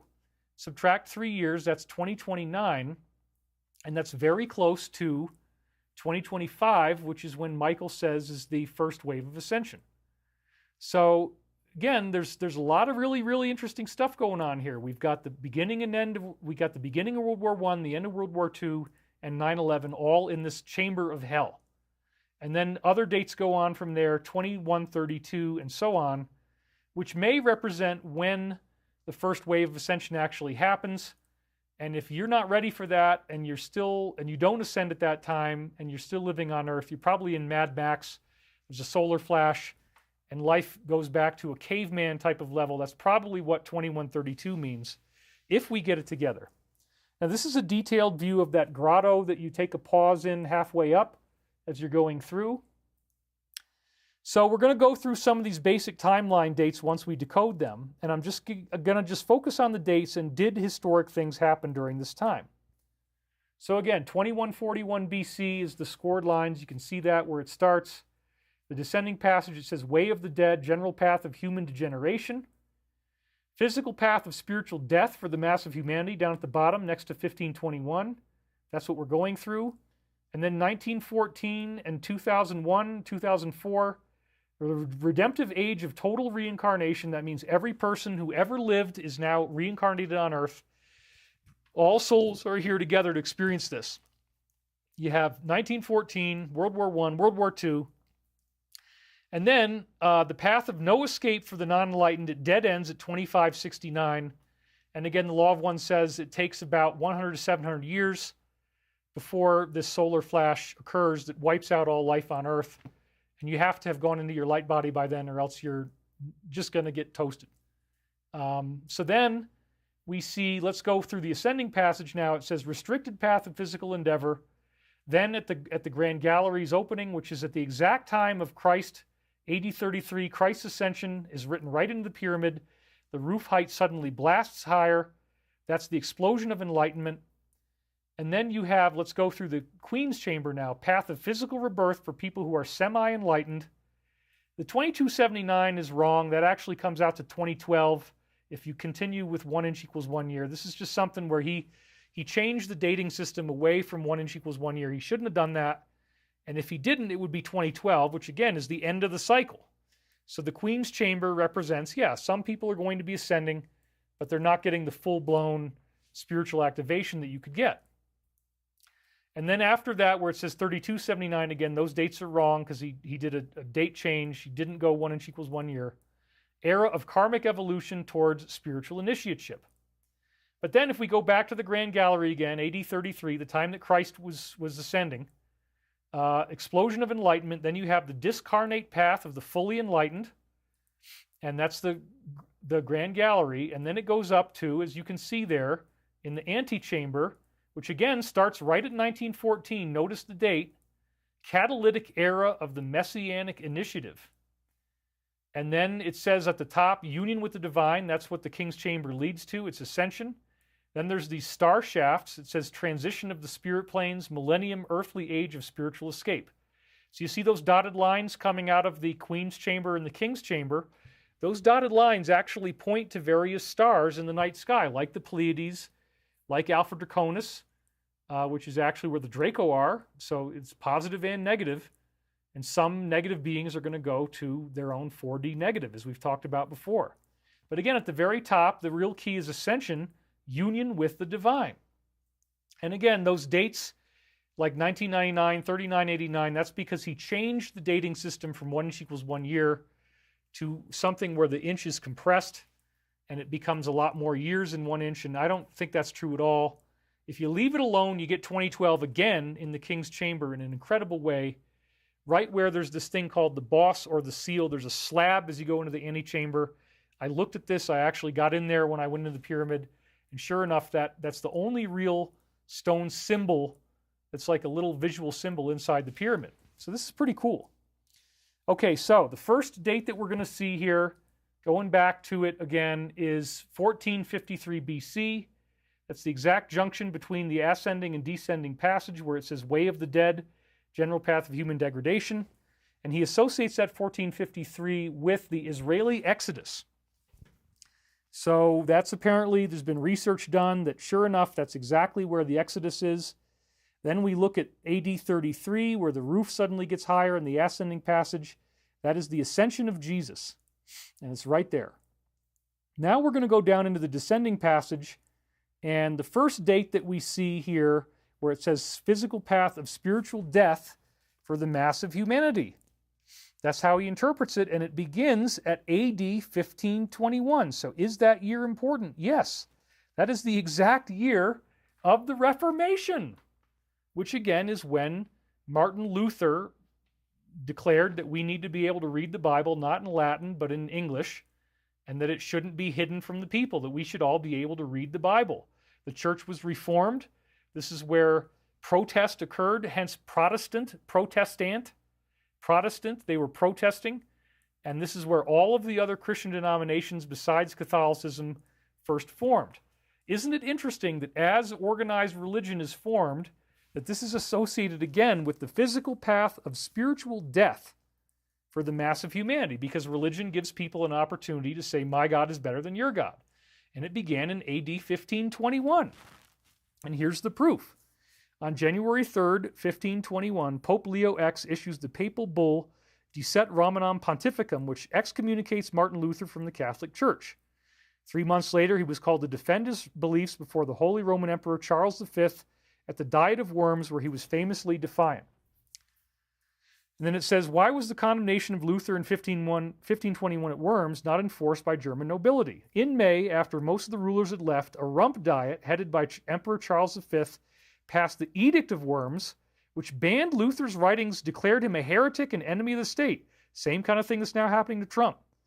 History keeps repeating itself.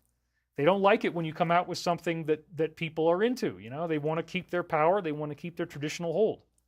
Although the edict mandated that Luther should be captured and turned over to the emperor, it was never enforced. Well, they're doing the same thing now. They want to hurt Trump. They want to capture him. They want to destroy him.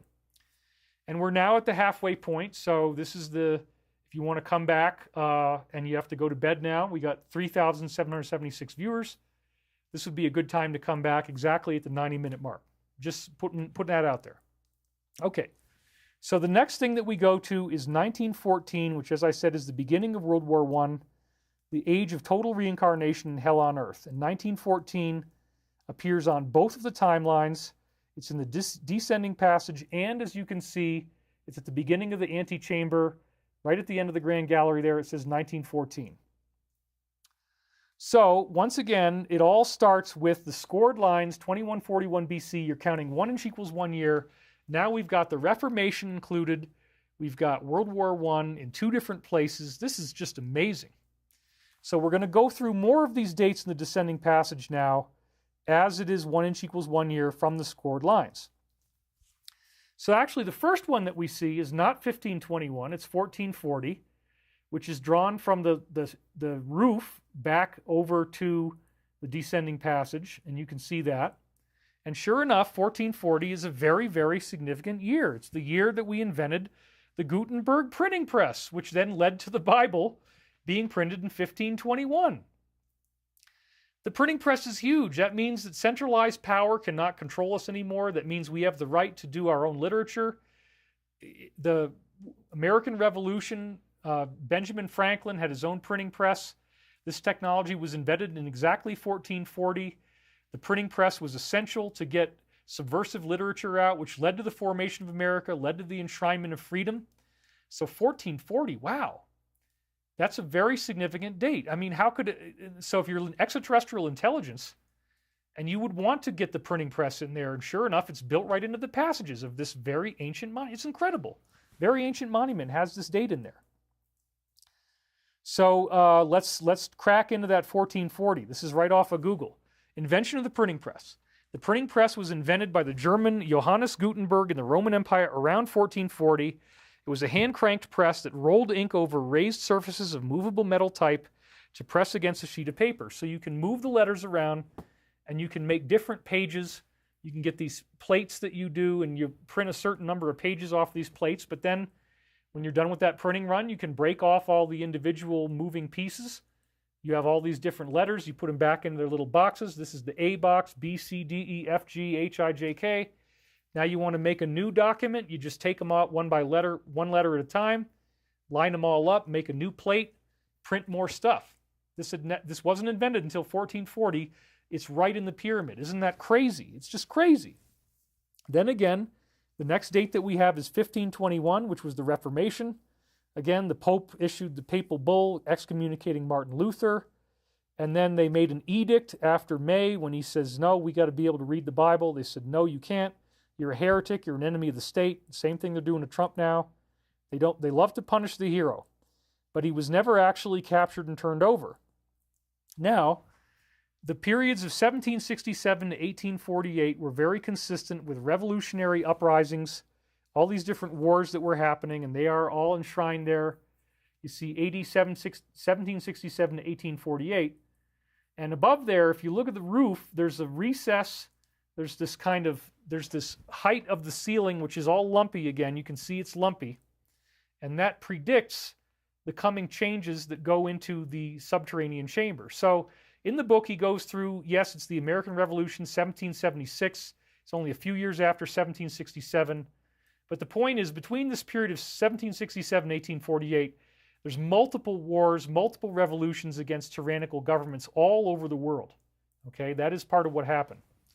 Then, of course, we enter into 1914, the subterranean chamber of hell on earth.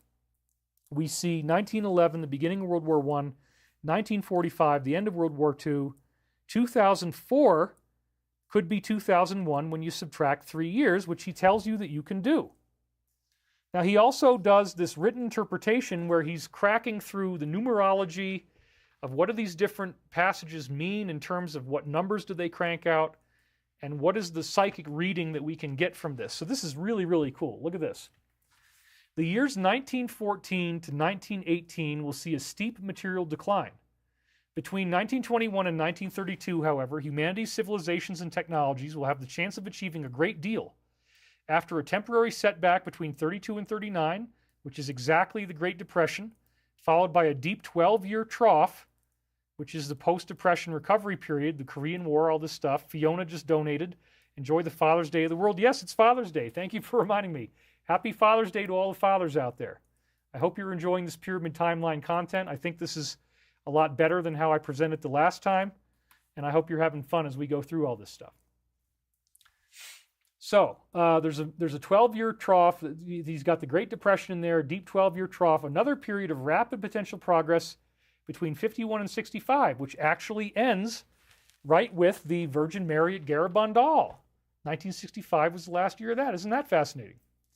1968 will mark the start of a decline in the achievements of advanced societies. The downward slope will steepen dramatically around 1971. This is exactly when Watergate occurs. 71 is calibrated in there too. He doesn't have it in the diagrams, but it's in the book if you read it. That's when we found out that Nixon wiretapped his enemies at the Democratic National Convention in their own building, and he was actually thrown out of office. We find out about the CIA. There was the church hearings in Congress. They almost disbanded the CIA, but then according to Pete Peterson, he invented this ice dart gun that's in an umbrella. They can shoot you with this invisible ice dart. It just melts, and then you have a heart attack from shellfish toxin.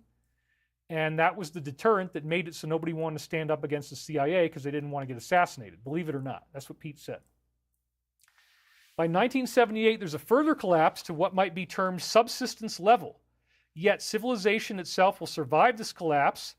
And this is where the economy, the gap between rich and poor gets much worse after the 1970s. The oil prices go much higher. The cost of living goes up much more. The cost of energy is a lot higher. And check this out. Civilization itself survives the collapse, showing only a slight downward tendency for a further 26 years. Then, in around 2004, and again, I'm about to show you the quote where he says, you can subtract 3 years from this. That's allowed in the timeline. That means 2001. That's 9/11, folks, okay? What does he say? We'll correct it to 2001. In 2001, the bottom will fall out of the world. Both world civilization and its technologies will quickly collapse to rock bottom by 2010 and will remain at that level for at least 15 years. So you can take 3 years off of 2010, because again, that's the rule, and now you go down to 2007, which is actually when the 2008 economic collapse began. And I talk about this in my book, Awakening in the Dream. I have a whole thing on the pyramid timeline in there. It's really fascinating. That's my 4th published book. And I really go into detail on all this stuff. But if you really want to get into it, you got to read Great Pyramid Decoded, okay? So this is really incredible. He says that world civilization will collapse to rock bottom by 2007, if you subtract by 3, and will remain at that level for at least 15 years. Well, 2007 plus 15 gets us up to what? It would be 2022. So that's right where we are into COVID and in the inoculations and all that stuff. So it fits very, very nicely. You see, by 2022, we've hit rock bottom. The inoculations are out there. You got this Biden administration, which a lot of people are upset about. The election, a lot of people were upset about. It didn't look like maybe it was fair the way that it went down. So there's a lot of interesting stuff here. He says, let me go down to the bottom. The prediction of further setbacks before 1980 and of a major breakdown in civilization shortly after the end of the present century is no more than a confirmation in what experts in a number of fields have long been saying, and indeed of what most intelligent people have already been seeing intellectually and told to expect, even if they don't really believe it. Well, this book was written in like the 80s. So yeah, these dates became 9/11. You got 2022, which gets you right into the end of, COVID is at its worst, and people are starting to have lots of fear. They don't know what to believe anymore. The lies are starting to come out. People are starting to see the truth on a mass level. And there's more prophecy that he has. Actually, I should have been reading it from here. Then you could read it a lot more. So again, let's go to the bottom. In around 2004, the bottom will fall out of the world. This is 2001, 9/11. Both world civilization and its technologies will quickly collapse to rock bottom by 2010 and will remain at that level for at least 15 years, which again gets us to 2022. It's fascinating. How did they get it so accurate? This is the Great Pyramid. It's not like somebody went in and faked this. You can't fake this stuff. You can't fake 1 inch equals 1 year. You can't fake the alignment of the pole star and the Pleiades. You can't fake the scored lines, 2140 BC, 2141. You got the ascension of Jesus, the invention of the printing press, the Reformation, World War I, World War II, 9/11, COVID, the 2008, 2007 economic collapse, which really began in 2007. We just didn't fully see it emerge until 2008. I talk about that in Awakening of the Dream.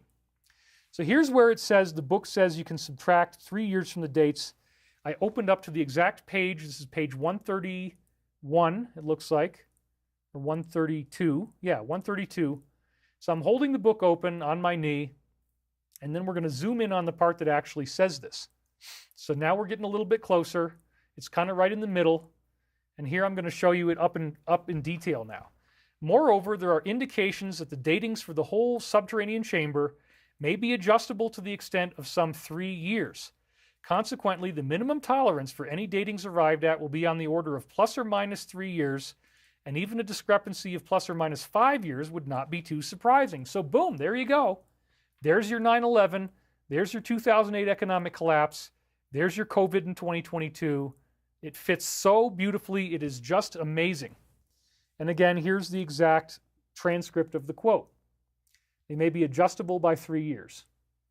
And now I'm going to read this too. This is another place where he describes it again on page 134. It should be borne in mind, however, that the chamber seems to have what we have described as an adjustable join with the passage leading into it, see note 80, page 124, and its features themselves are extremely rough and irregular. Consequently, a tolerance of at least plus or minus 3 years should be applied to all of the datings given. It should also be remembered that general predictions are likely to be valid, like Isaac Asimov's fictional science of psychohistory, only for the mass of humanity and not for specific individuals or small groups. So again, the chamber has an adjustable join.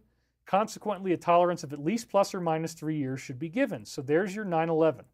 He says right there, yeah, he didn't put it in the diagram. He leaves it at 2004, but wow. I mean, wow. This is just, how did they get all these things right in the pyramid? Well, it's because it was built by Archangel Michael / Ra, who's a time traveler, and he knew the future before we ever did, and he put it in stone.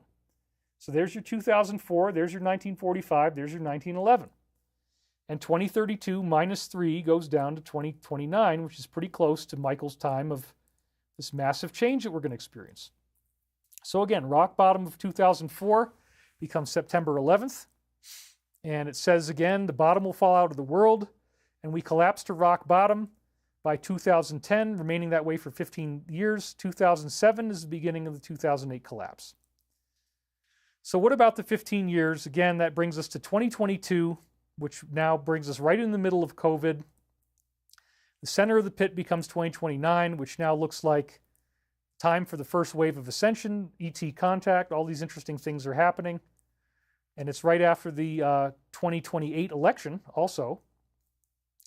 And I believed at the time I made these slides that this may be when the first solar flash happened. This was before Michael prophecies actually happened and calibrated to 2025. But this is just what I was working off of back with the pyramid dating. Now we have new information from Michael. Okay, so now we're going to explore the dates in the ascending passage. Again, 1 inch equals 1 year. And it starts with the granite plug. And then you have these girdle stones. And then you go to AD 33, where the height suddenly rises. You get into the Grand Gallery. So now we're going to zoom in on that little area right here. Now there's all kinds of stuff going on here. The Messianic Triangle. You've got the birth of Jesus. I'm just going to, you can look at it yourself now. 2 BC. You got AD 29, which is when he went off into the desert for 3 years to get his initiation. You got AD 33, which is the Ascension, the Resurrection. You got AD 46, which they explain is when Christians began to be persecuted really badly. AD 58, AD 70, 73, 89, 82. And he's got dates for all this stuff. 152 AD, 2001 inches above the plane of death, which again ties in directly with 9/11, AD 2001. You see that at the top. So there's another encoding of 9/11, believe it or not. So this is all very Christian, folks. You didn't think the pyramid was a Christian monument, did you? It's not like we're told that. The negative co-opted it. Oh, it's the all-seeing eye on the pyramid. That's the Illuminati symbol. No, no, no. They stole it from us. They didn't. The negative didn't want you to find this stuff out. They didn't want you to know about this. So here's a point where now you're climbing up, and if you see what's going on here, they got candlelight inside. That's the passageway that goes into the Queen's chamber, which when I went in there, they had a metal grate over it. It was all sealed off. You couldn't even go in there. And they had a stairwell. Actually, I think it was a ladder. You had to climb up a ladder. And what they're doing is there's these socket holes in the side. You see the square socket holes. These guys are climbing up the sides. And that's how you get into the Grand Gallery. That's how you actually have to go into the main Grand Gallery. So it's work. Ascension is work. It's not easy. Now here they are climbing up the Grand Gallery. There's these socket holes in there. And the socket holes are very important. Lemzurier says it's as if there's a slab that goes up and down in the King's chamber. And the Grand Gallery is what ascends into the King's chamber. If you imagine this stone slab and it slides forward, the sockets keep it from ever sliding backwards. And this is an important metaphor.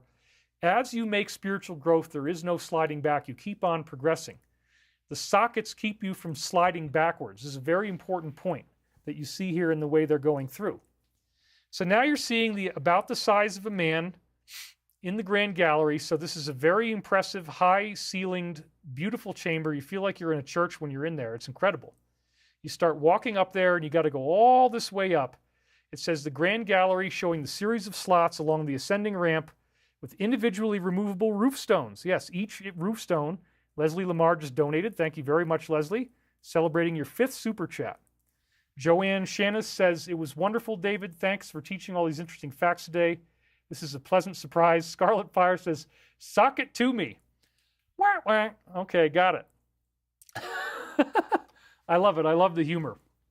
So now we're going to get some additional dates here, and let's go through these dates. You got AD 33, and then you see over there on the left, you got 1933, 1845, 1914. This again is all derived from 1 inch equals 1 year, which is the basic measurement system that the Great Pyramid is giving us. Let's go back to that again, and now we're going to zoom in up close. That great step, as I said, was where he thinks that you got to change the dating system. That's really not true. It's the one big mistake he made. But again, we got 1845, 1933, and 1914. And he also equates, by the way, 1914 with Einstein's discovery of space-time, which is, the theory of relativity. So the space-time continuum, all of Einstein's relativistic breakthroughs, the big year that the relativity started to break out was 1914. So that's another part of us learning that we're in a holographic matrix reality, that it's not really real as we think it was. But first, before we get to that, we got 1845. Now, we already had the invention of the Gutenberg press in 1440. the Reformation, 1521, the Gutenberg press represents the first time that we can communicate in writing and that we don't just have to copy it over by hand, but we can do reproducible documentation. We can create books. There were no books before this unless they were written in longhand. So books become possible. You can print a whole series of books. You have all the plates made. You get all the typesetting done. You put all these individual little pieces of letters in there. So is there anything comparable to that with 1845 where humanity gets to communicate again? Yes. 1845 is exactly when the telegraph was first used commercially for people to do business. It wasn't invented in 1845, but this is when humanity began using it to do business. So that is a fascinating, scientifically provable date, once again baked into the Great Pyramid. It's utterly incredible. Then we go up to 1914, which, as we said, is the beginning of World War I. And then we have 1933, which is Der Führer, the election of Hitler, and the worst year in the Great Depression. So you got the advent of evil, you got the advent of the theory of relativity, you got the advent of the commercial use of the telegraph, all of these dates. Hitler got his own date in the pyramid. Isn't that nice? If you're that evil, and if you crucified Christ in your past life as Pontius Pilate, which is what the Casey reading said he did, Hitler got his own date, and it was also the most horrible year of the Great Depression. All those dates are included, and again, in the subterranean chamber, we have World War I, World War II, 9/11, and we also have another Great Depression, which he didn't even know about when he wrote this book, which is the 2007 economic collapse that really got ramped up in 2008. And we've never really recovered from it. We've been in a kind of depression ever since. So this is incredibly fascinating. Then we enter into the King's Chamber through the Grand Gallery. The Queen's Chamber obviously is below, representing the heart chakra. Gary just donated $50. Thank you for your service, he says. We're at 3,700 people. Somebody, Oren Kugler, says, David says he's about to get $100 million in funding. No, that's one of the things that's circulating. The only one that we know for sure that might happen is we might get $10 million on Thursday. That's all we know for sure. It's just barely enough to pay off our debts and get started, but we hope that it's going to work out for us. So there's a lot of other money that's floating around. Hopefully when we raise the first round, we can raise other money as well, but we don't know where we're going yet. All right, let's head back into our slides again here, because I want to get you through the antechamber now. And you're going to see this in a detailed view up here. So first you pass through the antechamber. Again, we've already been through 1933, the rise of Hitler, and so this actually correlates very nicely with 2012 in the new dating system. Now, the antechamber has some really cool stuff in it. It encodes the length of an Earth year as a big sphere that you can draw inside, and the sphere is exactly 365.242 pyramid inches, which is the exact length of a year in days and seconds. Actually, a decimal point represents the leap year. Erica Campbell just donated. Thank you very much. So that's the antechamber up close. It's got exactly 5 royal cubits. That's one of the other measurement systems they use. And you'll notice that there are these grooves. You see these 4 grooves, and there's these lines going down. And then in the first groove off to the left, inside the circle that says 5RC, that circle is 365.242 pyramid inches, you have these 2 stone slabs, and they are darker in color. That's the only one of the 4 grooves that actually has slabs in it. And these slabs represent, let's go back to here. The slabs represent spiritual, they're actually granite, and they drop down into limestone, and that represents spiritual influences going into humanity. And you're going to see better pictures of this as we go on, okay? There's 4 sets of grooves for the granite slabs, but only the first groove actually has a slab in it. Now you're going to see this in much more great detail.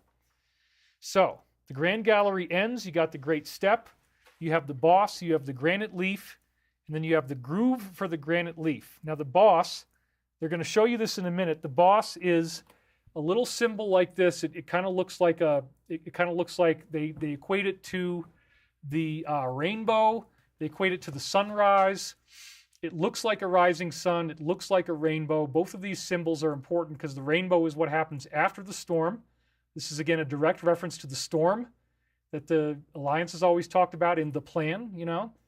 And the sunrise represents that we're we're ascending after the darkness. Chai Wingham just donated. Thank you very much, Chai. So this is fascinating because, again, you're going to see this stone slab here, right there in the middle, and then it's got the boss on it, which is that symbol I was just describing. I'll show you a picture of that in a minute. So this seems to represent the first wave of ascension. And in fact, I believe, well, there's no question that the actual moment that the boss first hits is 2012. So when you don't do his dating realignment, all of his dates are wrong from here on out. So just discard the dates that you see in these images, because what's really going on is that 2012 is where the boss begins. So let's look at that again. Now he says that this granite slab, which is this massive thing, by the way, you can stand up in there. If you walk through the antechamber, you can stand up and you can look at the boss and you can look at the granite slab. And it's incredible. I did this. I actually went in there. There was no way I was going to miss that when I went through the pyramid. And sure enough, you can stand up in there.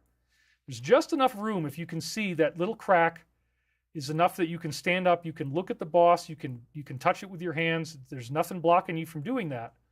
So this stone slab represents 2012. It represents the first solar flash, the first wave of ascension. Symbolically 2012, it actually ends up being 2025, so these dates become spiritual. They become more nebulous. The dating system is now been altered, but again, the pure end date of the Mayan calendar is 2012. It's also when the age of Pisces turns into the age of Aquarius. This is real. This is when it happens. It's provable in the book. I found the data. Patrice Salo just donated. Thank you very much. So this is really, really incredible stuff here.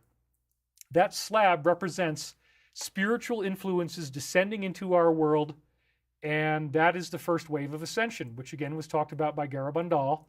This is what's going to happen to us as we go through the mass awakening, when the arrests happen, when the deep state is fully exposed. It's no longer a conspiracy theory.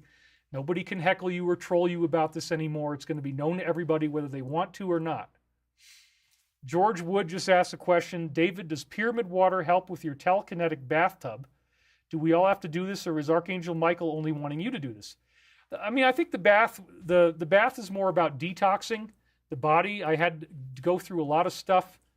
A non-military says, this is tripping me out. He's focused like a champ. Casey takes him over. Thank you, non-military.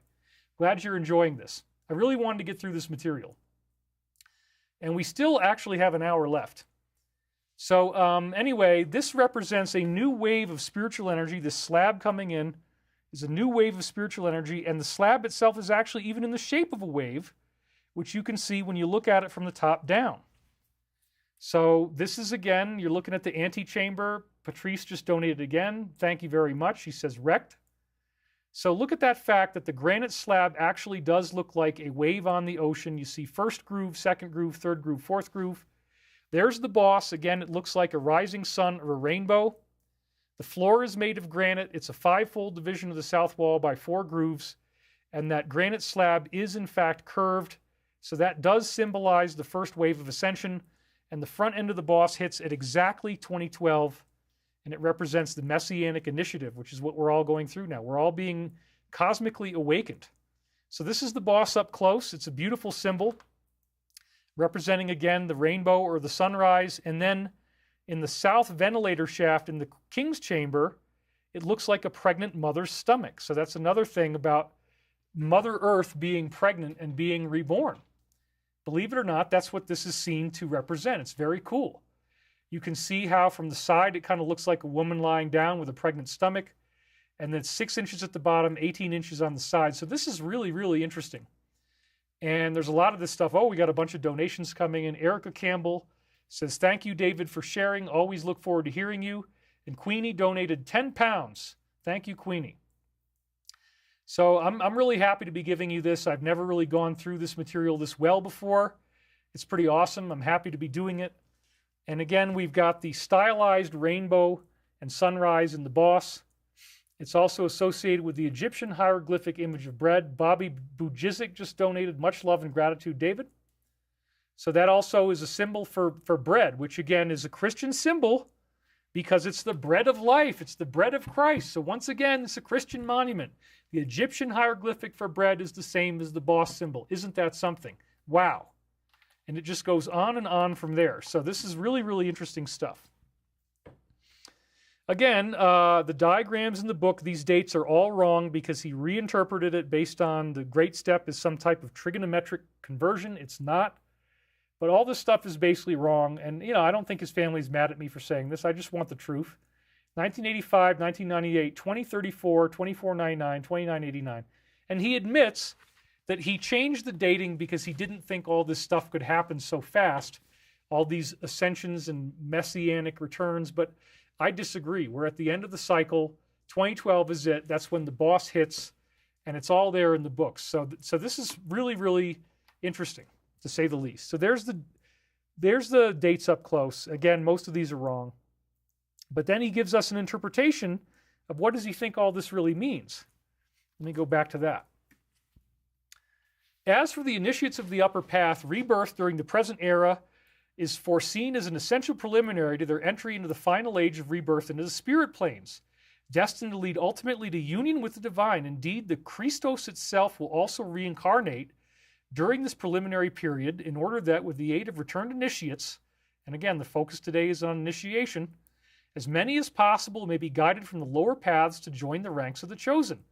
Which again, Michael is now saying this is going to be everybody on earth is going to go through this, right? It's amazing. These efforts will be aided, if not precipitated, by a period of terrible physical upheaval starting in 1914 and reaching its peak in AD 2001, minus three years. That's 9/11. Terrible physical upheaval.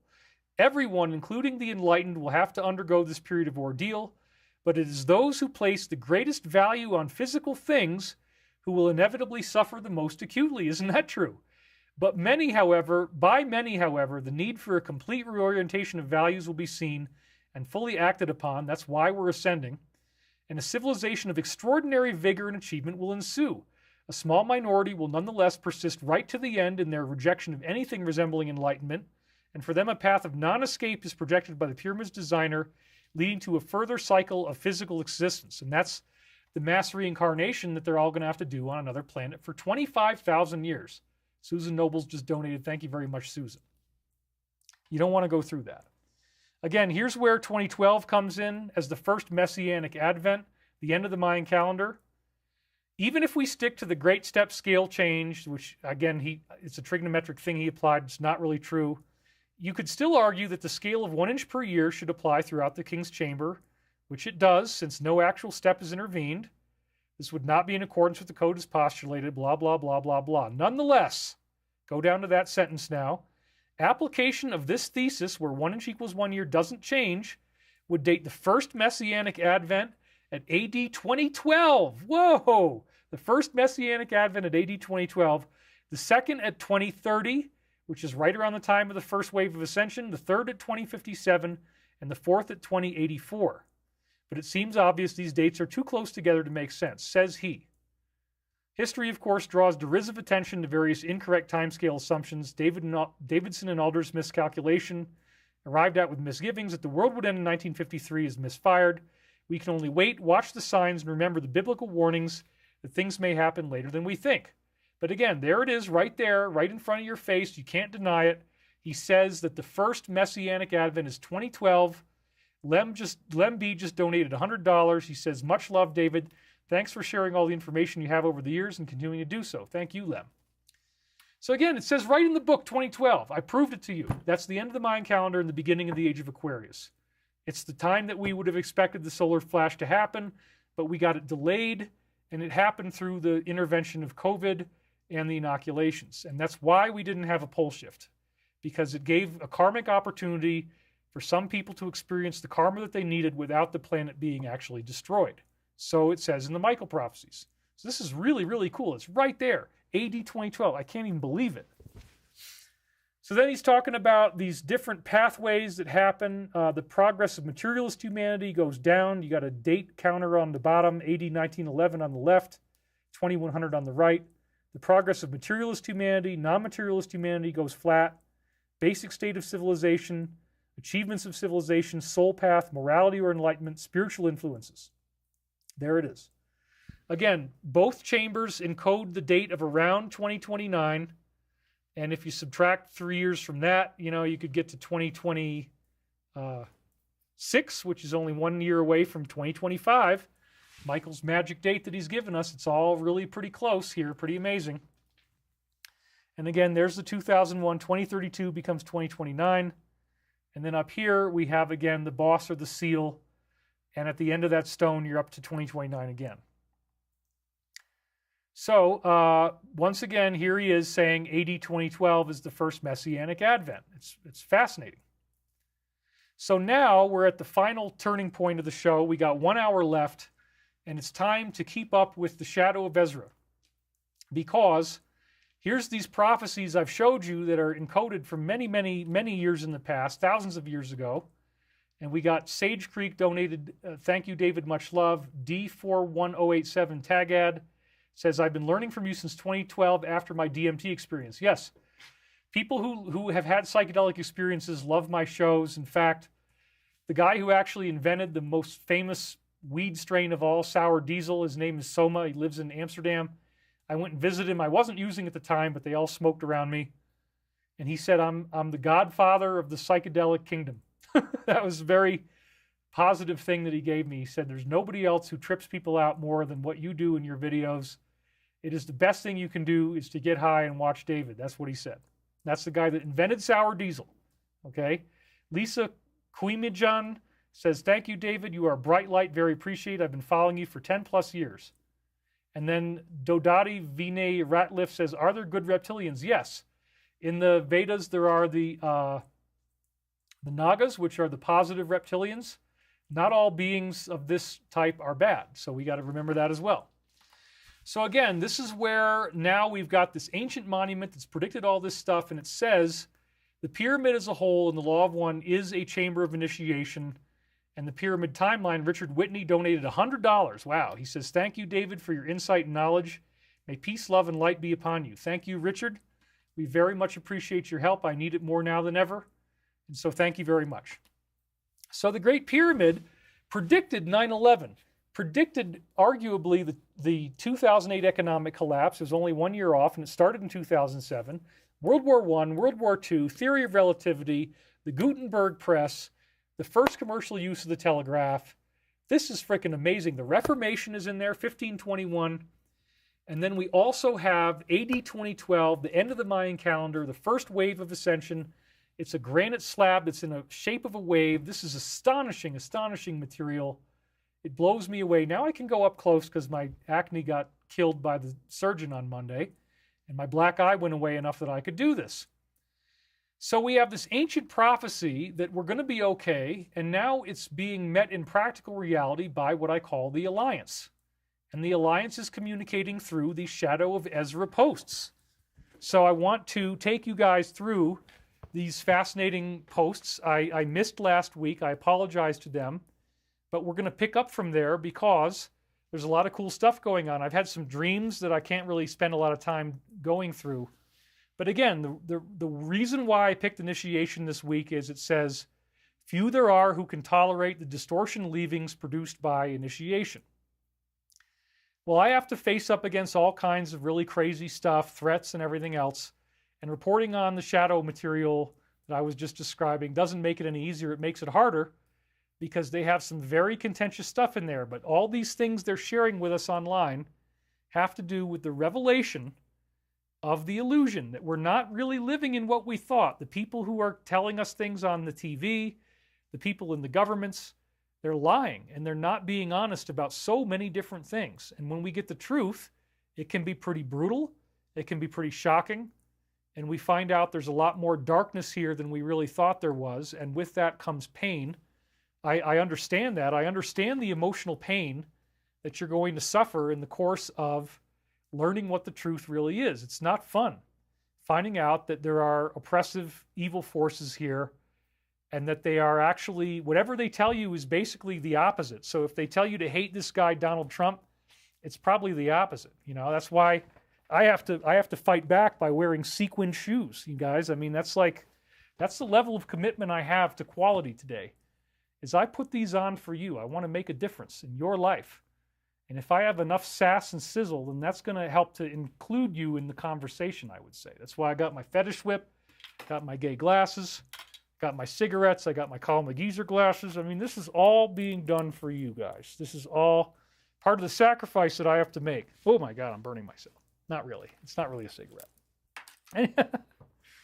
Anyway, yeah, I'm doing some joking because this part makes me a little bit nervous talking about these posts, but most people wouldn't have the bravery to do this. Most people wouldn't have the bravery to run through these slides, okay? Especially after this one. I had a dream about this one, and it was only a couple days ago, where they're saying that the deep state might resort to, yes, the assassination.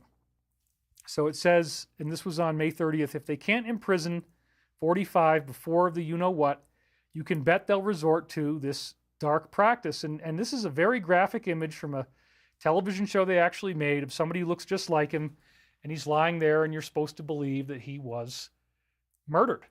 Oops, I guess I wasn't on the slide, so let's go back to that. That's the slide, sorry. Yeah, it's very, very troubling. I didn't want to use this before, but 3 nights ago, I had a dream where I was in this kitchen, and I was working with a team that appeared to be the Alliance, and then Trump showed up, and somebody came after him, and they tried to slash him with a knife, and they got him on the arm, which is interesting because I don't know if I can show you this, but I have scars on my arms. This is going to be a unique identifier for me, but it's right there. If you can see that, I have a little scar there, and there's another one over here. But anyway, he was slashed in that exact same place. That happened to me, by the way, when I was in my first winter here after the divorce, and I was heating with wood heat, and I accidentally burned my arm on the metal on the side of the door of the fireplace. It was something that happened with no pain, really. I just kind of rubbed it off, like, oh my God. But anyway, that did happen to me. I had that burn, and in the dream, that's where he got cut. Right after this happened, I ended up going after the assailant who did it with scissors, and I got him in the neck 7 times with the scissors, and then there was no blood. It was very strange. But he starts trying to escape in this weird little papier-mâché balloon that was made out of like a lime-colored basket and then a pink balloon. And he was floating up into the air, and I'm like, well, he's not going to make it. We got him. And so that was very graphic. I was watching these movies with Jason Statham in them. I watched The Mechanic and then Mechanic Resurrection, both in the same night. So I had this really gory scene in my dream. And so in my dream, there was an attempt that was made on 45, but it didn't work. And then the assailant was actually attacked. And it seemed like he was okay, but he's escaping in this weird balloon that has the colors of, you know, all the stuff that they're trying to do, the rainbow stuff they're trying to do. So again, this was my epic dream where they tried and missed. And so after that, I said, okay, you know, I don't really want to believe this, but they're already, you know, so I don't know what's going to happen, but he's going to be fine. If they try to get him, it's not going to work. He's going to be protected. I hope this doesn't even have to happen. But again, that was in my dream. So that made me take that post more seriously, which is why I included it. So now we're just going to start going through the ones that they've got here, and you're going to see all these interesting things. This was one that came through on June the 2nd. It's Alex, and he says, 9 times of 10, when there's a big war, there's political groups behind the scenes making deals. The R and other political Zs had a plan to set up small country 40 years before World War II. They wanted to set it up. Look it up. So again, what was interesting about this is June 2nd was when I did the show where I talked about the 2 factions, the Rothschild and Rockefeller faction, and that the Rockefellers were controlling the Republicans, like the Bush administration, and then the Rothschilds were controlling his opponents, the Democrats, like Al Gore, who was all into climate change. Rockefellers making their money off of oil, Rothschilds making their money off of banking. This is how these 2 factions intersect. And right after I did that show and talked about the 2 factions, Ezra posted about one of the 2 factions, which again appears to be a callback to the content that I had in the show. The next thing that we have is something about that radical politics is on the way out. This was a conversation that Trump was having with the UFC champion Khabib Nurmagomedov, saying he will stop the war if elected in 2024. A new alliance is here and Z is on the way out. And the guy says, I know you're going to stop all this war. He says, we're going to stop it. I'm going to stop it. So that's one of the messages they want you to have. And again, these are messages. I believe it's the continuation of the posts that started in 2017. This is the highest level messaging we're getting. Anybody else tells you their briefings are higher up than this, they're just simply not telling you the truth.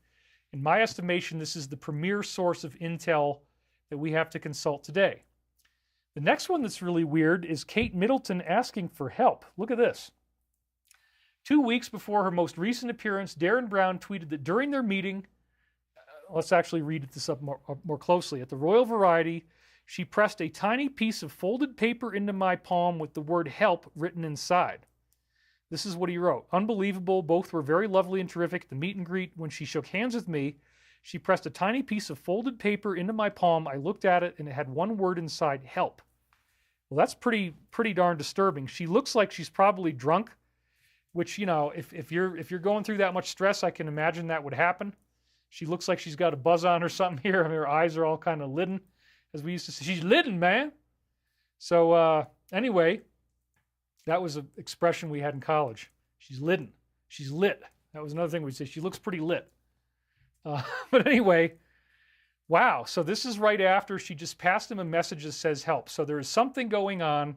She's very concerned about it, and she can't talk. But so this is a big clue, and they're going to answer this later on in some other posts that they give us.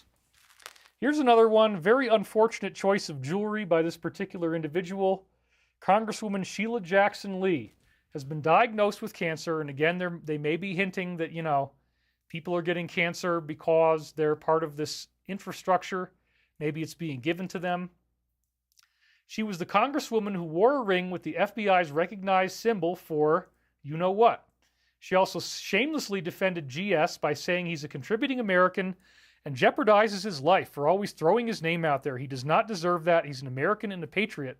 Why would she wear this ring? Oh my God. There is no denying whatsoever.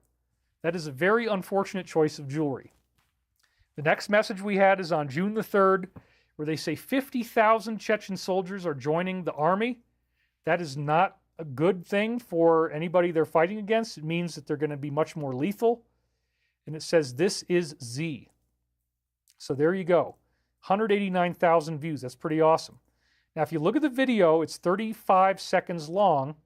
And this leads us to post 35, which is again a reiteration of something they had just done on May 30th on a post on Lindsey Graham, which also was a 35-second video.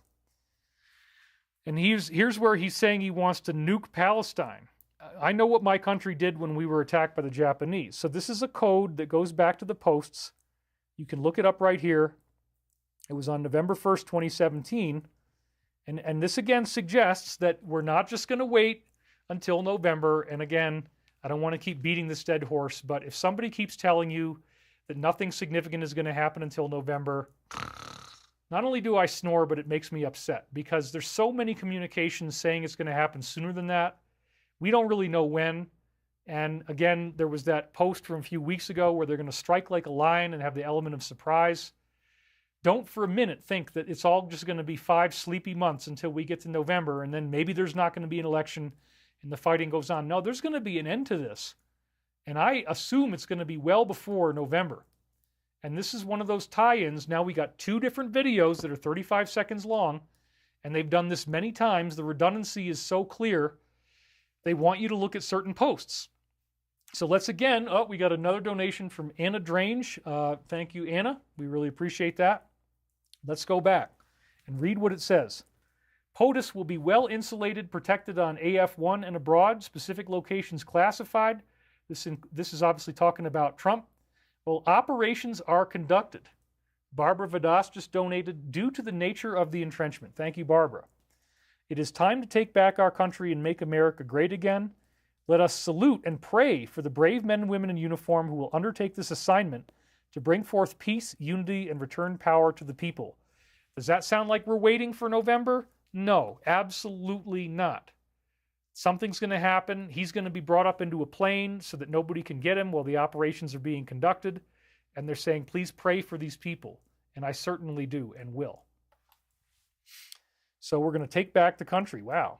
It is our hope that this message reaches enough people to make a meaningful impact. We cannot yet telegraph it through normal methods for reasons I'm sure you can understand.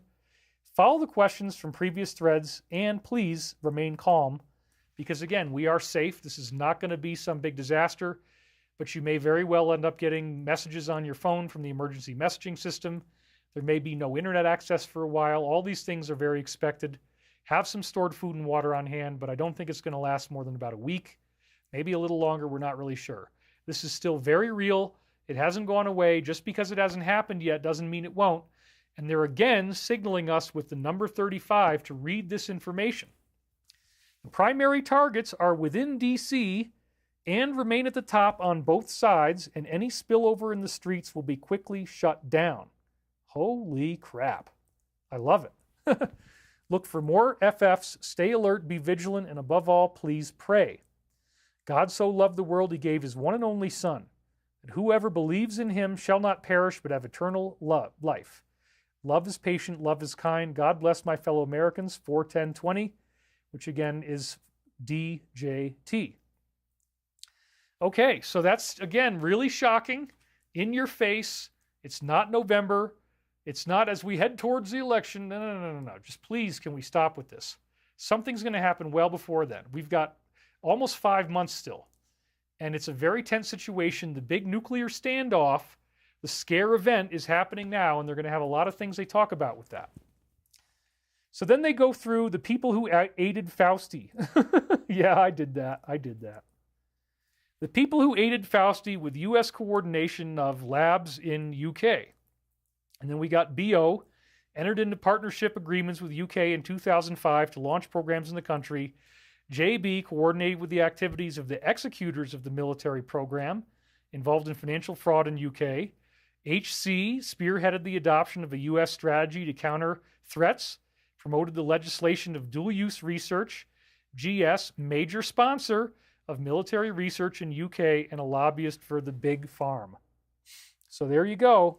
They're telling you that all these people, right after they just linked to 35, now they're telling you who these top names in DC are going to be, and they're even showing you pictures. Now, on the same day, June 3rd, we get a 25-year-old warning about Faust, and I'm going to zoom in on that on the top. Dr. Carrie M., the winner of a Nobel Prize, inventor of the main test that everybody's been using, with those 3 letters, warned about Faust over 25 years ago, but no one wanted to listen. M also disagreed with the scientific evidence of humans' role in climate change. He also questioned the scientific validity of the link between H and A. He died right before the pandemic began in 2019. The media stated he died of pneumonia in Newport Beach. Elon Musk has repeatedly called for the arrest of Faust. So there you go. Very interesting. And they're again suggesting that he might have been given something that gave him pneumonia because they don't want anybody questioning this stuff and exposing their secrets. And there's this video of him. Now, the 58 is okay. That might have been one of them, but it's not as prominent as 35, so I didn't link to it. Then you remember this horrible stuff that happened in Maui. It was very disturbing. These fires that showed up out of nowhere. Cars where the electric cars, their batteries caught on fire. That's what would happen if you put a battery in a microwave. Certain people had blue rooftops and their houses were okay. The trees are okay, but the houses burned. It's very, very suspicious. Well, now we also wondered, like, what happened to all these missing children? Were there children who were in school who got abducted, perhaps, and used for something nefarious? Well, that's what they're implying here with the indictment of the fire chief. So let's zoom in on the top right there. The fire battalion chief charged with these certain crimes. A grand jury indicted him, charged with these crimes. Sean Rogers was arrested, charged on 2 counts, one for continuous problems with a minor under 14, and one for the first degree. He began doing this in November 19 through April 2022. They allege in court documents that he groped the victim between these dates, and he's also accused of using inanimate... Oh, God. Really? Remember all the missing children after the wildfires. Ugh. But this has almost 1 million views, 909,000 views. You think people are paying attention to this stuff? Absolutely. Then we have Faust being educated by Jesuit priests. This is a very disturbing one. Let's start at the top. It says Faust was educated by Jesuit priests in black robes. He says that's what made him go into medicine. Have you read the oath of their order? They are sworn to secrecy, and they talk about how nice it is to kill their enemies with poison, no matter their age or sex, crushing infants and sacrificing their own. This had 300,000 views. It's totally amazing. And there's a video there, which again, I think it's like 34 seconds. Yeah, we'll see that in a second. But this is some really gross stuff. This is apparently a scan of the whole thing. I don't want to read it all. I will hang, burn, waste, boil, flay, strangle, and bury alive any of these infamous heretics, rip up the stomachs and wombs of women, crushing infants' heads against walls in order to annihilate their race. If this cannot be done openly, then I will secretly use the poisonous cup, strangulating cords, steels of the poignard, or lead bullets, regardless of honor, rank, dignity, or authority of the person, whatever may be their condition in life, public or private, as directed by, oh my God, the Superior of the Holy Father of the Society of Jesus. Oh, geez. It's a 34-second video, and it leads to post number 34. So let's read that. It says, Q clearance patriot, and this is so shocking, folks, over the course of the next several days. This is not November. Like that? You like what I can do there? That's for you. I'm doing that for you, just like the sizzle shoes I got on right now. Over the next several days, you will undoubtedly realize that we are taking back our great country, the land of the free, from the evil tyrants who wish to do us harm and destroy the last remaining refuge of shining light.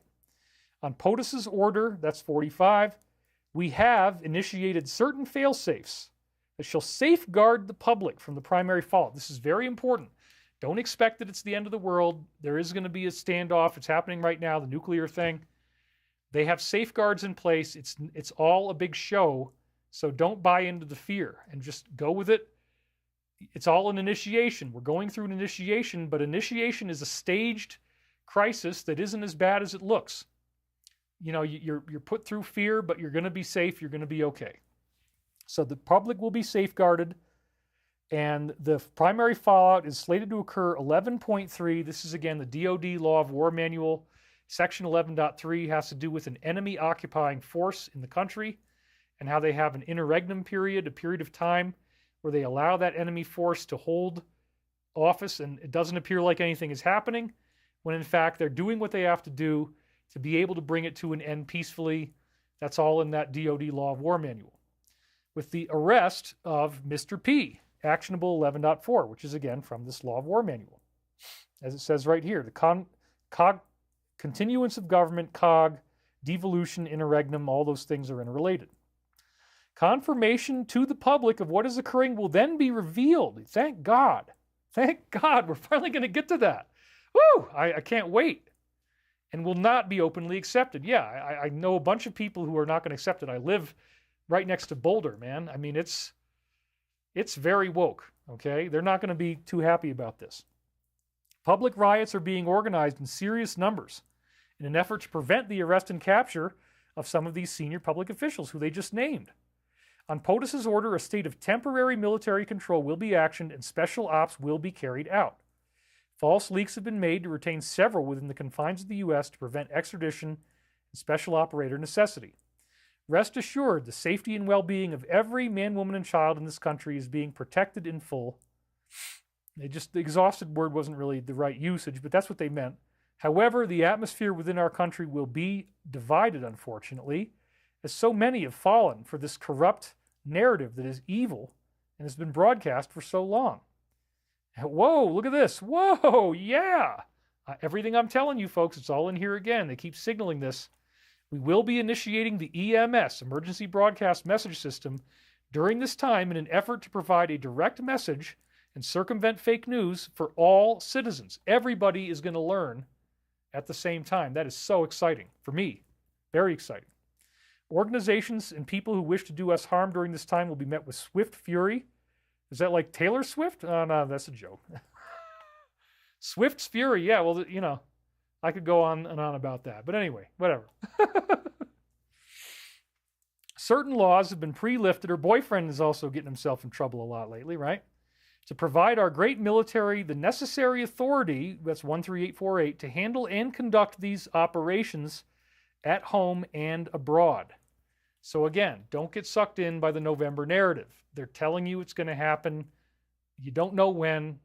It could be any time, okay? So please don't think that you're just going to be waiting and waiting for 5 more months. I highly, highly doubt that. They said over the course of the next several days, you will notice what's going on.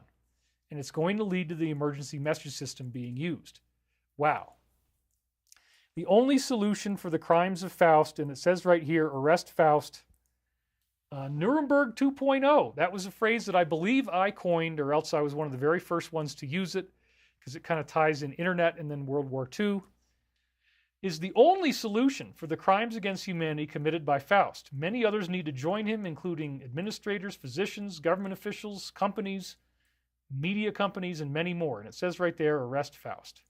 Very, very, very disturbing video, by the way. Lots of people going through tremors, experiencing death. It's very hard to watch. So you look at the timeline, it says 157. This may indicate post 157. So let's take a look at the bottom of that. Wealth equals power, power equals influence, influence equals control, rinse and repeat. What power of influence was recently discovered in the 2016? How much power of influence does Twitter, FB, Reddit, etc. have in influencing the minds of people? So again, the election was changed by social media, and now they're adapting to that on both sides. Has the stranglehold of the mainstream media been diminished? Yes. What is open source? What has become blatantly obvious since he was elected? Why would they allow this to occur? Were they not prepared to counter? No, they were not. Did they make a miscalculation? Yes. What opposite impact did this generate? It's called the Great Awakening. How did POTUS recognize this and invert it against them? What happens when an entity and or individual accumulates power? Define corruption, censorship, controlled censorship. There you go. What action is Twitter taking effective mid-December? What is the purpose of this action? Well, now we know it's being run by Elon, and it's become a much happier place for a lot of us. What is the purpose of this action? Is it a possible test to understand public and government response? Okay, that's very exciting. Now, this is NATO ratcheting up the war. They want so badly to have World War III. They want so badly to kill so many people. So 300,000 NATO troops are being moved to the front line. That's what it says right here. NATO prepares to get U.S. troops to the front line to fight Russia. They've disclosed their preparations to deploy American troops to European front lines in the event of a full-scale conflict. They agreed to ready 300,000 troops for rapid deployment. The topics discussed at Bilderberg, which took place last weekend, included future of warfare, geopolitical landscape, UK and the world, Middle East, China, and Russia. And this had 154,000 views. So this is pretty cool because, again, the more that they push it, the more they authorize the positive to do something in response. This is the warfare that everybody has to go through to get us through the final phase of awakening, where we all understand that we've been lied to, and we get the truth, again, through special military operations, however it's going to happen, emergency messaging system. And here's the next one. Turkey buys 8 tons of gold. It says right here, the Central Bank of Turkey was the largest buyer of gold for the month of April, increasing their official reserves in 1 month by 8 tons. And then a month later, they express a desire to join BRICS. So this is a sign that they're panicking, and a sign that the financial system is shifting, and that they don't want to have any money in fiat. They want to have it in hard-backed, collateralized gold. Okay? And then I raised an eyebrow right after what just happened yesterday when this was announced, this $23 billion deal for F-16s. And this I found quite interesting because it says they're going to get 40 F-16s for $23 billion. How much does an F-16 cost? We're going to see it's $70 million. Okay, that's right on Google. So, like, I really want to understand this, but I encourage everybody, whenever you see a deal on fighter planes like this, add the numbers up. Go look up how much they cost. Find out if the numbers make sense. And in this case, it's really pretty strange. So back to the slide. The U.S. has inked a $23 billion deal with Turkey for 40 F-16s. It seems awful high in price. It turns out they're doing 79 upgrades as well. Makes it a little bit more reasonable. Washington, which is Biden, promised to sell dozens of these jets to Ankara and upgrade scores, actually 76 Turkish F-16s, in exchange for Turkey approving Sweden as a member of NATO. And Sweden, of course, is one of these neutral countries, and there's a big old DS embedding in there, so you can see there's some leveraging going on here, to say the least. The contract was signed. Delegations from both sides are negotiating the details. Okay, so you got the link at the bottom. Now you can click on one of the links in this article and go to this, which is the Defense Post. It says that they have the $23 billion deal, and then it says Turkey will get 40 new F-16s and 79 F-16 upgrades. The State Department hailed a major step forward in Turkey's purchase of new F-16 fighters, calling them the most advanced F-16s ever made available only to the closest allies and partners. So yes, F-16s now have components from things like the F-22 and the F-35 put in them. And in fact, it becomes a better plane than either of the other two when you get the advanced avionics, the aeronautics. So an upgraded F-16 is really the best thing that we got out there. My company, Stavati, in the course of us doing anti-gravity, free energy, all that stuff, we're going to be making revenue off of upgrading planes, including F-16s. We have a comprehensive F-16 upgrade package. And it's usually going to be about $35 million, but the highest we could possibly make it cost, if we give you the very, very best of everything, is $50 million, okay? That's an important number. So when we go back to this article, if you click on where it says Turkey will get 40 new F-16s, then you get to this article, and I want to show you the original content in the article. First, I have a picture of it, and then I'm also going to list it as text first. U.S. Secretary of State, who works for Biden, Blinken, led an intense diplomatic effort to broker the deal, telling the Turkish president 3 times during a trip to Ankara immediately after they had this massive earthquake in 2023. Now, this is something that you'd hear Dave from X22 Report talking about, you know, the idea of money laundering, the idea of blackmail, bribery, threats being done. Benjamin Fulford loves to talk about this as well. This is right up his alley. Right after they have this really catastrophic earthquake, all of a sudden, there's Blinken giving them intense diplomatic pressure and making them, maybe forcing them, if we learn the truth, it might be, you know, you don't want to have another one of these, do you? Oh, there goes my phone. I thought I'd turn the ringer off. I'm not even sure why that's happening. Sorry about that. Just after the earthquake. Imagine that, folks. Wow.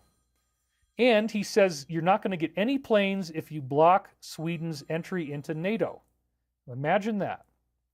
So this, again, it's pretty dark stuff here, but it really shows me, like, okay, you know what? This looks like gamesmanship. This looks like, you know, when you make a threat, it's like getting mugged in the street. And so I want to do the math on this deal, because the deal is really strange, okay? So first of all, there's the quote from the article just after the February earthquake, that if they block Sweden, they're not going to get any of these planes. Now, as I said, I asked Chris on the phone just a couple days ago, the maximum cost of the F-16 upgrade is $50 million. At least that's what it would cost us. So let's just do the numbers. If you take 79 times 50, you get $3.95 billion. A new F-16 costs about 70 M, as it says right here on Google. I just typed that in yesterday. It says around 63, but then if you look at the bottom, it says up to 60 to 70. Of course, military sale prices and configurations are not always publicly disclosed, so pricing can be difficult. Okay, so we'll take the high end of 70, times it by 40, so that part of the deal is 2.8. So if we take 2.8 and 3.95, that's still only 6.75 out of 23. So please help me understand, where is the rest of the money going? Maybe, I mean, it's possible that it's possible their F-16 upgrades cost more for reasons we don't know. My company can do it for 50 at the most, probably closer to 35. You still get most of the best stuff that way. But again, we're still only at 6.75. And then it says it's 23. So what's going on here? How do we make these numbers work? Okay, well, let's take 23 minus the 6.75. We'll make it 16.25. So is the 16.25 for maintenance? I mean, we heard from the Naval Admiral on our board that, only a third of the cost of a jet is buying it, and then the other 2/3 is in maintenance.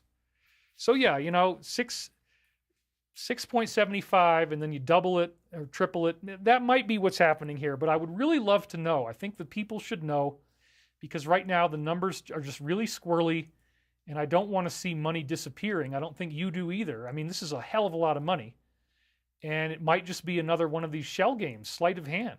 People call me a con artist. What the hell is this? Okay, well, let's give them the benefit of the doubt even more. If it costs $70 million to upgrade the F-16, in other words, you're taking the existing plane and it's the same price as making it a new plane.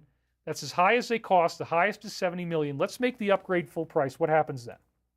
Still, if you do that, you have 79 upgrades at $70 million. That's still only 5.53, which means you take the other price of, the $70 million, you got 40 of them. That's $2.8 billion. 5.53 billion is 79 at full price. The highest end cost, if you pay full price for the upgrades, is still only 8.3 billion. So when you subtract that, you still got almost 15 billion left, and maybe that's, I don't know, maybe that's for the big guy. So again, hopefully this can be explained by maintenance costs. It might be. I am totally willing to be proven wrong. I'm not trying to openly accuse anybody of anything. I just have questions. I'd like to have those questions answered. I'd like to know why this deal is so astronomically expensive. And is that $15 billion, is it extra? Is it getting shoveled somewhere? And we need to know. And I would encourage other journalists to dig into this as well. It's very simple. Not enough people do this. When you see these jet deals go by, that might be one of the main ways in which money can disappear. That's all I'm saying. I don't know. I mean, it could be maintenance, and I hope that's what it is maintenance contracts, but I would love to get the answer. And I will happily say, okay, I'm wrong. That's all it was, is maintenance. But please, let's get some numbers on this. Can we? Thank you. All right. Then they say Kate may never even come back. This is the next post that we got. Has over 2 million views. She may never come back to her previous role after the cancer treatment. Her canceled battle may not only keep her away from the public eye for longer, but it could potentially shake up her role within the royal family. It appears as though she, quote, may never come back in the role people saw her in before. And again, 2.1 million views. So they're going to explain this more as time goes on. It's something very strange. Then we have the boxer Ryan Garcia, who made this quake prophecy that did not come true. But the quake prophecy was for 6624. 66 is like, the evil number, right? So it says here, he predicted that a major earthquake will hit Las Vegas and Los Angeles tomorrow, June 6th. And it's 29 seconds long. Oh, we got some comments. People are not happy about the jet thing. Give them $3,000 per jet. People need to use better discernment. Maybe black money for black projects, says Taro Tarotina. Alfredo Ortiz is trolling me. He says, David doesn't give teachings how to take advantage of the information he presents. We don't get taught how to ascend and raise our consciousness. Well, no. Some shows I do philosophy. I had a whole show on honor and duty. I had a whole show on, lots of things like that. So this particular show is more about the alliance. It's about the pyramid timeline. And that information creates initiation. We are going through global initiation. It was, somebody says, money laundering, fiscal restraint must happen, says Melissa Martin. We the people are tired of paying for war. Judy Snyder says money laundering. Why is Turkey buying F-16s when they could buy jets from Russia? That's kind of a funny one. Trolling. Ishmael is a hired actor. Yeah, whatever. We don't really care about the trolls. They're never going to change. Just getting onto the live stream, Diane Casey says, I will track back later. Be assured this is quite the dream, so be the dream. No one can tell me what David teaches about how to walk the path. Surely someone knows. Well, yeah, go read the books, go read my website, go read The Law of One, and many other shows. I talk in detail about spiritual growth, but not this particular show. There's a lot of stuff going on here. So again, trolling is always going to happen. I'm not that concerned about it. Okay, so back to the slide. The boxer predicted an earthquake. Nothing happened. So this kind of is a nice contrast between prophecies that really do come true, like we have in the Great Pyramid, all these dates, the Gutenberg Press, Reformation, the first commercial use of the telegraph, the theory of relativity, World War I, World War II, 9/11, 2008 economic collapse. These prophecies are out there. And again, the real core of all this, as I keep saying over and over again, whether you want to listen or not, forgiveness, compassion, service to others. That's the message. The initiation that we're going through, as I said in detail last week, the distortion leavings, the things that pass through you are the things where you have been resisting higher consciousness. You're not in alignment with loving consciousness. I don't need to get into all this esoterica. Loving yourself is the bullseye. It's very simple. You want to hit the bullseye, you need to love yourself. So back to this. Oh, we had a donation, Caroline Musi. Thank you very much. 249 MXs. I don't know how much that is, but it sounds awesome. We have 4,000 viewers watching now. So thank you guys for being here. This is a huge crowd. If this was an audience, it would be massive in size. I've spoken in front of 4,000 people. It's incredible if you see them all in one room. So thank you all for being here. This is incredible. So again, he says here, we have a 29-second video. And by the way, it's 4 million views, 3.9 million. Oh my God, this is really taking off. This is going viral. And notice he's got the Coca-Cola can very conveniently tilted right towards the camera. Okay, that's what's going on here. It's pretty funny. 29 seconds on that video leads to post 29. And here it is. Some things remain classified to the very end. NK is not being run by Kim. He's only an actor in the play. Who is the director? It's probably somebody whose name starts with B. The truth would sound so outrageous, most Americans would riot, revolt, and reject. The networks are being dismantled. The abductions for satanic rituals, such as in various countries that start with an H and other third world countries, are paused. They are not terminated until the players are in custody, which could be very soon. We pray every single day for God's guidance and direction as we are truly up against pure evil. And there they are, he's demonstrating pure evil because they're threatening these earthquakes, which of course never actually happened. So that shows you an example of a prophecy that failed. Thank God, I don't want there to be an earthquake in LA. Then they showed you this tattoo that a particular son has on the back, and it's of the Finger Lakes. Why does he have this known trafficking area illustrated on his back? Well, maybe because he was put through all this himself, and maybe that's what's on the dreaded computer that we've all heard about. There's a bunch of stuff on the bird flu. I didn't really want to copy all those in here because it's depressing. And let's just hope that they don't push this hoax for too much. And they expose that that there's a lot of stuff to it that's just simply not true. So let's read this one. It says, the WHO confirmed the first human death. It's not really true. Said it was caused by a laboratory confirmed, excuse me, I'm hiccuping, human case of infection with a subtype of avian influenza. Person in Mexico died after contracting a strain of this flu that hasn't been seen in humans before, exactly 5 months to go before the election. Isn't that convenient? Yeah, this is what they're trying to tell you is going on here. They want to stoke up the fear, but it's not really true. It turns out that it wasn't that at all. The person did not have it happen this way. The whole thing was just confabulated. Now we're getting into the scare event. It's become something that everybody has to deal with, the threatening of the use of nukes. Talks about it right here, that Putin is threatening to do this. The West believes Russia will never use it. We have a nuclear doctrine. Look at what is written there. If someone's actions threaten our sovereignty and integrity, we consider it possible to use all means at our disposal. Now, again, they say protections are in place. I don't think it's ever really going to happen. I had a very, very intense dream. One of the intense dreams I had just a few days ago was of, this scare event playing out, and I saw 2 missiles coming in. And then they didn't actually go off. And that same day on Telegram, there was 3 different posts that Ezra made that had to do with that, which we'll get into next week. I didn't have time to put that in this week. I'll talk about that dream and everything else because it's very grandiose. After this happened, I became known to everybody in the world. The Michael prophecies became known to everybody in the world, and the dream was predicting it becomes common knowledge. And then the same day, they gave me 3 posts on TG. So it sounds like, unfortunately for me, or fortunately, because I guess it's an honor, I'm going to be very publicly exposed. I'm going to have to deal with that reality. but it's for the higher good, and I accept that, okay, it's going to end the life that I thought I had. It's going to end my anonymity, but this work really does need to be heard by everybody, and apparently that's what my dream tells me is going to happen, and it's just a dream, might not mean anything, but then they gave me 3 confirmation posts on the very same day. That'll be up next week. We'll talk about that. Next one, June 6th, the Roths are selling off assets, and the question is why? Well, maybe their assets have been frozen.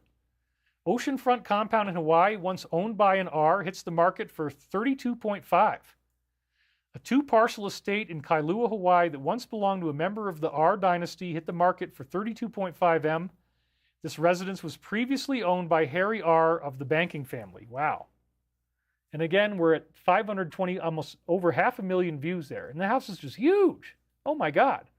If you lose your phone in that house, good luck ever finding it. I don't know if I even want a house that big. It's crazy. Patton said, this is on June 6th, that we were fighting the wrong enemy. Whoa, what is that all about? Well, when you start to find out what's really going on in the world, all of the stuff that was going over to Germany was being built, like, here in America. There was war materials that were being sent over there. Ford was building German tanks in Germany, and then when we bombed them, they were repaid to rebuild the plants by the U.S. This is true. Okay, there's a lot of really weird, crazy stuff like that. But here it is, and he's looking very much like 45, as his face always does. General Patton famously said, "We fought the wrong enemy. On D-Day, if you feel like a foreigner in your own home, perhaps it's worth wondering why he felt this way. He died as a result of injuries from a quote-unquote car accident." 149,000 views. And then on the same day, 6/6, we have this illustration of the strange numerology of D-Day. It's a huge post. We got to chop it up into pieces here. Was D-Day a major sacrifice? 6th day, 6th month, 6 a.m. is when they stormed the beach. And the picture, which is right here, and very disturbing picture, right? We got that all-seeing eye thing. The picture is from the cemetery. The Great Seal of the United States is next to the carved text. The top shows the Eye of Providence with the text Annuit Septis, which is Latin for God has favored our undertakings. Or is it really God? Not for them. It's something else. Under that is the 13-layer pyramid representing the original 13 colonies. The bottom layer shows 1776 in Roman numerals for the year of the Declaration of Independence. Novus Ordo Seclorum from Virgil translates to a new order for the ages. Well, again, this is something I've talked about many times. I've gone through that information many times. I've talked about how the thing is deciphered. In my book, I talk about the 13 courses. So this is, again, not as direct, but it's a fairly direct endorsement of content that I've been sharing with you for a long time. And it's just there. Now we talk about the World Health Organization again. Their dates are not quite right. Their facts are not quite right. And here it is. It says they were caught lying. And Nina Bravo just donated. She says, "We love you. Can't wait for your info to become widely available." Me too. I mean, it's going to be really intense on some levels, but I also look forward to it. It's sort of like a roller coaster ride. Okay, so Mexican Health Secretary Jorge Alsoce has denied an announcement by the WHO that a man's death in Mexico was caused by this particular strain that was never found in humans. He says it's not true. The 59-year-old man actually died from other causes, mainly kidney and respiratory failure. 250,000 views. So you see what's going on here? They're trying to make you afraid, and this stuff isn't real. And then on the same day, we also had this along the same lines. He rejected the egregious lie about a death in a human. He encouraged people to remain calm. Take this announcement with caution. It is not accurate. I can point out, he says, the statement that they made is pretty bad since it speaks of a fatal case of this, but that is not what happened. And once again, we have 25 seconds, and we already went through 25 before. It's incredibly shocking, and it says things are coming right around the corner. I don't need to read it twice. But again, arrests are coming around the corner. It's going to be at the highest levels. Emergency messaging system. It's the same thing they keep saying. Then they go into it again the next day. I guess that's the one I already had. Sorry, that was on the 7th. I posted that twice by accident. And then this is post 25. Follow up to the last post. Return to comments about Pelosi and John M. Some of us refuse to say his last name. That is the biblical name of Cain. This is the bloodline they feel they have. They think it's a Lucifer bloodline. That's actually one of the things we're dealing with, is that Eve gave birth to 2 sons, Cain and Abel, and Cain killed Abel. And so Cain is supposedly the son of the serpent, which is actually a reptilian, not a snake in the Garden of Eden. And it was a reptilian humanoid. That's all their weird religion. I don't know if it's true, but they believe it and they take it very seriously. This all has meaning, he says. Everything stated, big picture stuff. Few positions allow for this much direct knowledge. Proof to begin, 11.3. Law of War Manual. Once again, there it is. We all sincerely appreciate the work you are doing. Keep up the good fight. This flow of information is vital. God bless. Again, few can tolerate the distortion leavings of initiation, but I'm here, keeping up the good fight, risking myself to put this information out for you. God bless. Okay, so then we have this photo of the Earth from the moon. I'm not really sure what they were going at here. The former NASA astronaut William Anders, who just died in a plane crash near Seattle, was famous for taking this picture from lunar orbit on December 24, 68. Before his color image, Lunar Orbiter 1 robotic probe took a basic black and white image in 1966. Some described it as the most influential environmental photograph ever taken. I think they changed this post because at one point they asked, like, or maybe it was on TG, they said, what are you noticing that's weird about this picture? And people weren't really getting it. Some people said the stars appeared to be missing, so maybe they're implying that the picture was actually a mock-up of a picture of the Earth that was taken not in front of the moon. The stars are missing. That's a little bit weird. So I don't really know what's going on here. But anyway, they put that one in. You can speculate as much as you like. And then we have something about the murder of political rivals. There was 2 assassination attempts recently, one of which was the Slovakian Prime Minister Robert Fico survived an assassination attempt and blamed GS and the mainstream media for this attempt. He refused to arm the UK. He refused to let his country be filled with illegal immigrants.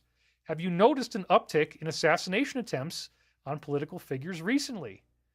Well, yeah, there definitely has been, and that, again, is unsettling for me, talking about all this stuff. You know, that's why you have to have the distortion leavings of initiation. Bravery, the lack of fear, is one of the most important and difficult spiritual teachings to learn. And we're coming up on the 3-hour mark. We're almost at the end of these slides. I'm probably going to have to run a little bit over today, but you're not complaining about that, are you? No. 218,000 views. Then they had one about the USS Liberty incident, which is really disturbing.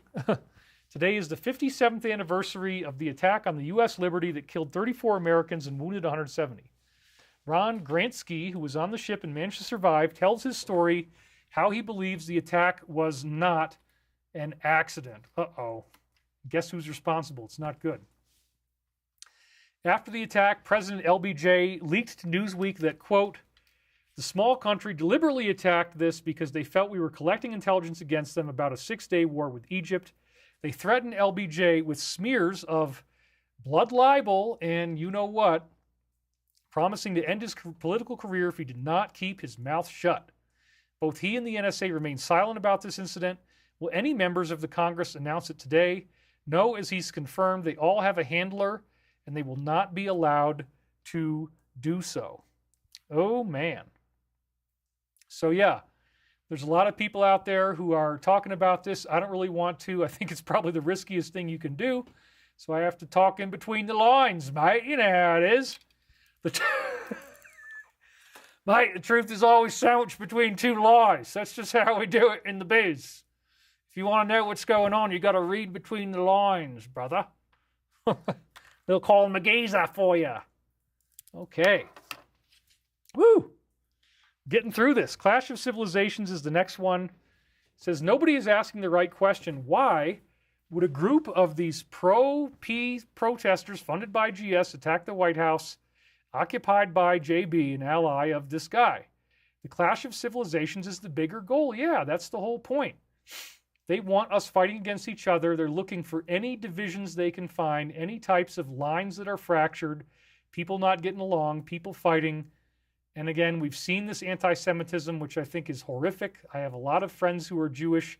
I grew up in an area where we had a lot of Jewish people. And so please, if you're learning about the deep state, don't blame it on the Jews. That is the dumbest thing you could do. And remember, the people of Israel, for the most part, are not happy about what's happening with their country. There's mass protesting going on.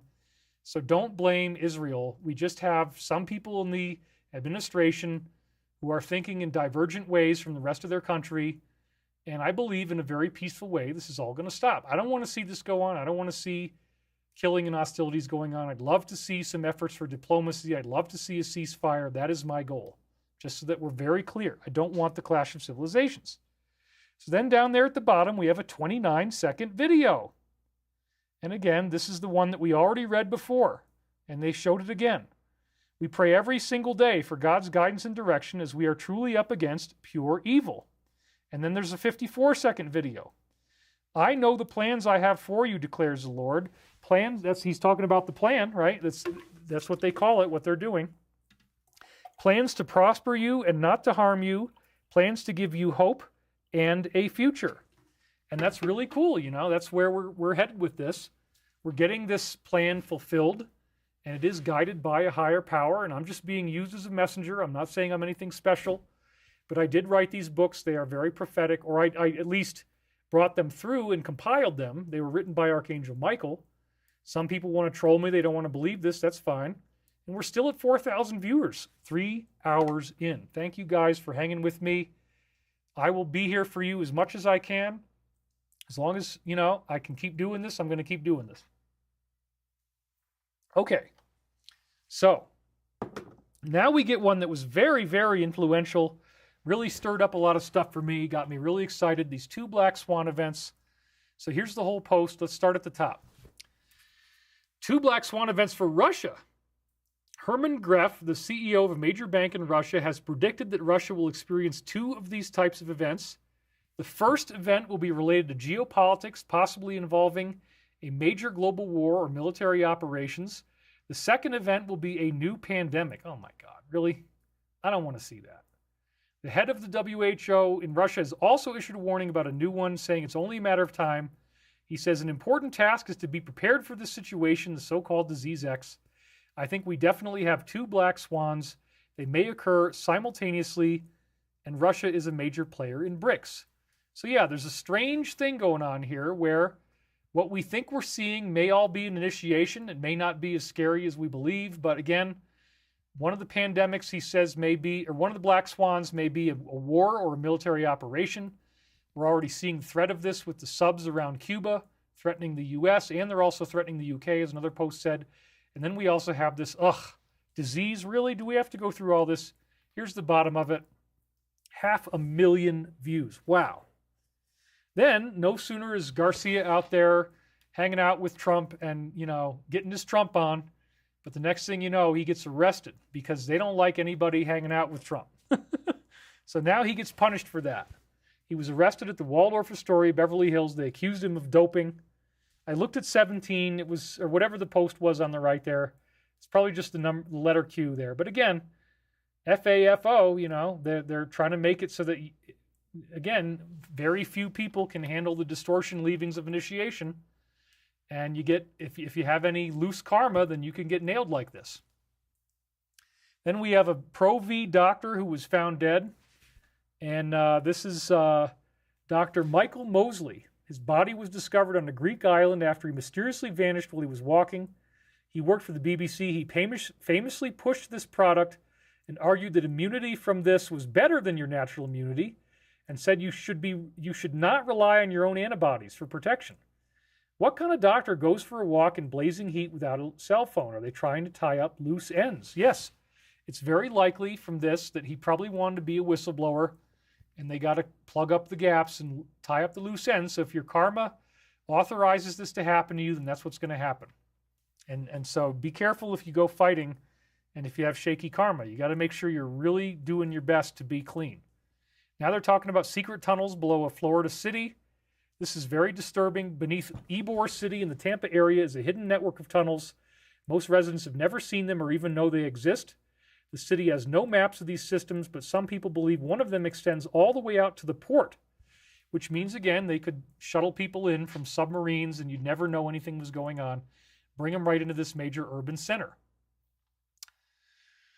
In 2018, Fox 13 conducted an investigation, reported these tunnels could have been used for anything. The best secrets are kept underground. And this also kind of matches with the tunnels in the pyramid, except those are very positive and gave us this incredible prophetic timeline that we're now at the apex of. All of those events are coming to a head right now. The 2012 event is upon us, and this is a very exciting time because we are creating our own ascension. And we're all going through this initiation together. We have to leave our distortions behind. We have to experience a literal death and resurrection. It's a type of death to your ego, to the person who you were before, to step up to the plate and really become the hero in your own hero's journey. That's what this is really all about, folks. Become the hero. Then we have this really shocking resemblance between Macron. It says the uncanny resemblance between French President Macron and the Baroness Liliane de R of the French R dynasty. I mean, my God, their faces are almost exactly the same. The eyes, the eyebrows. Whew, it's just undeniable. And this had almost 500,000 views. So what is the implication there? Well, the implication there is that he's probably not the child of who you think he is, and that this is his real mother, and therefore they like to take these people and elevate them into positions of power. And this is definitely not the first time we've heard about something like this. Really, really amazing. Now they're talking again about this war uptick, the Russian warships in Cuba. Several warships have arrived in Cuba. Putin has repeatedly warned he would send weapons to Western adversaries while declining to name any countries or groups. Again, I don't really think this is going to happen, but it is disturbing. We might want to check on post 28. I didn't actually do that. I just started to run out of time here. But again, stuff is coming to a head. This is the big standoff. This is the scare event, and it's all coming to a head right now, folks. Then we have them selling off their assets. As you can see right here, a billionaire is selling his super yacht for $87 million. It was once featured in a Christopher Nolan blockbuster 5-decker vessel boasting a helipad, observation lounge, a cinema, and an opulent owner's deck, and Nathaniel is the owner. And this has 846,000 views, almost 1 million views. Wow. Text messages on the laptop from hell, we see right here. It says, call your mother. It seems every time we talk, she tells people I'm inappropriate with you. I don't want to make matters worse for you or myself. That sounds like a huge threat. Or my mom tells him things like I'm inappropriate with, Another quote here, tell people I'm inappropriate. Another quote, he FTs everyone in the nude. What an embarrassment. He clearly can't be around mine. When will he be charged with these crimes? They have it all. And I think they're telegraphing that this is going to happen. We haven't seen it yet, but it's coming, folks. Okay? And then you got all these things you can poke through, and it has almost 1 million views, 956,000. That's incredible. Then we have BO's April Fool's Day quote-unquote prank, this funny video. Prank in 2015 claiming that Kevin Spacey's character in House of Cards, Frank Underwood, learned everything from him. Underwood, there you go, learned everything from him. And he's just joking, right? Maybe he's not. Underwood was a corrupt politician who became a shadow president. He rigged things, he committed murders, and he even attended events reminiscent of BG. Is BO hinting at something here? Well, they're obviously implying the answer is yes. And we probably should check post 12. I think I might have done that. It wasn't, I don't know. But anyway, I ran out of time. Can only get so much done. Spacey and a big yikes. There was a few posts on him, and they all kind of have this theme. He opens up about the island and the allegations that have been levied against him. He admitted that he flew with E&M and was involved with the CF. He acknowledges the presence of people on the plane, but denies that he did anything wrong. Do you believe him? 6.1 million views. Can you even believe that? It's incredible. How many people get that kind of viewership? These posts are really, really taking off. People are paying attention. This is a very heavy time in the planet's history, as you can see right there. They had a few other posts about him, and here's another one, a forgotten picture of him with BC during a private, quote-unquote, humanitarian trip to Africa. Look at his eyes. 720,000 views. I did watch that show, Spacey Unmasked.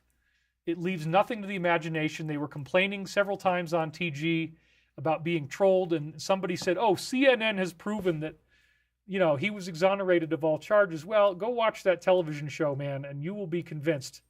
They even have his brother who admitted that he was abused by his father in the worst possible way, that the brother was. which implies that Kevin was as well. So I feel very bad for him. I'm really sorry this stuff happened to him as a child if it did. But I'm also, there's no excuse for this type of behavior. Forcing yourself on other people like that. The television show has some very shocking evidence in it. It's very, very difficult to watch, but it's also an education. Okay, so really sad stuff here. I don't feel good about talking about this, but it's all part of what they're posting.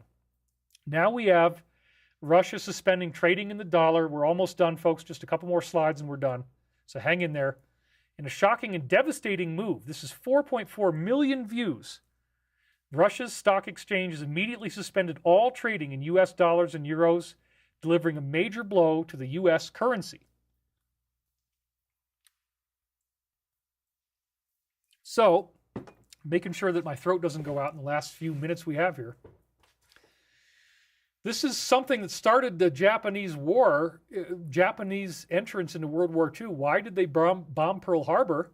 It was because they had an oil embargo and they couldn't get oil to run their jets and their tanks and their automobiles anymore.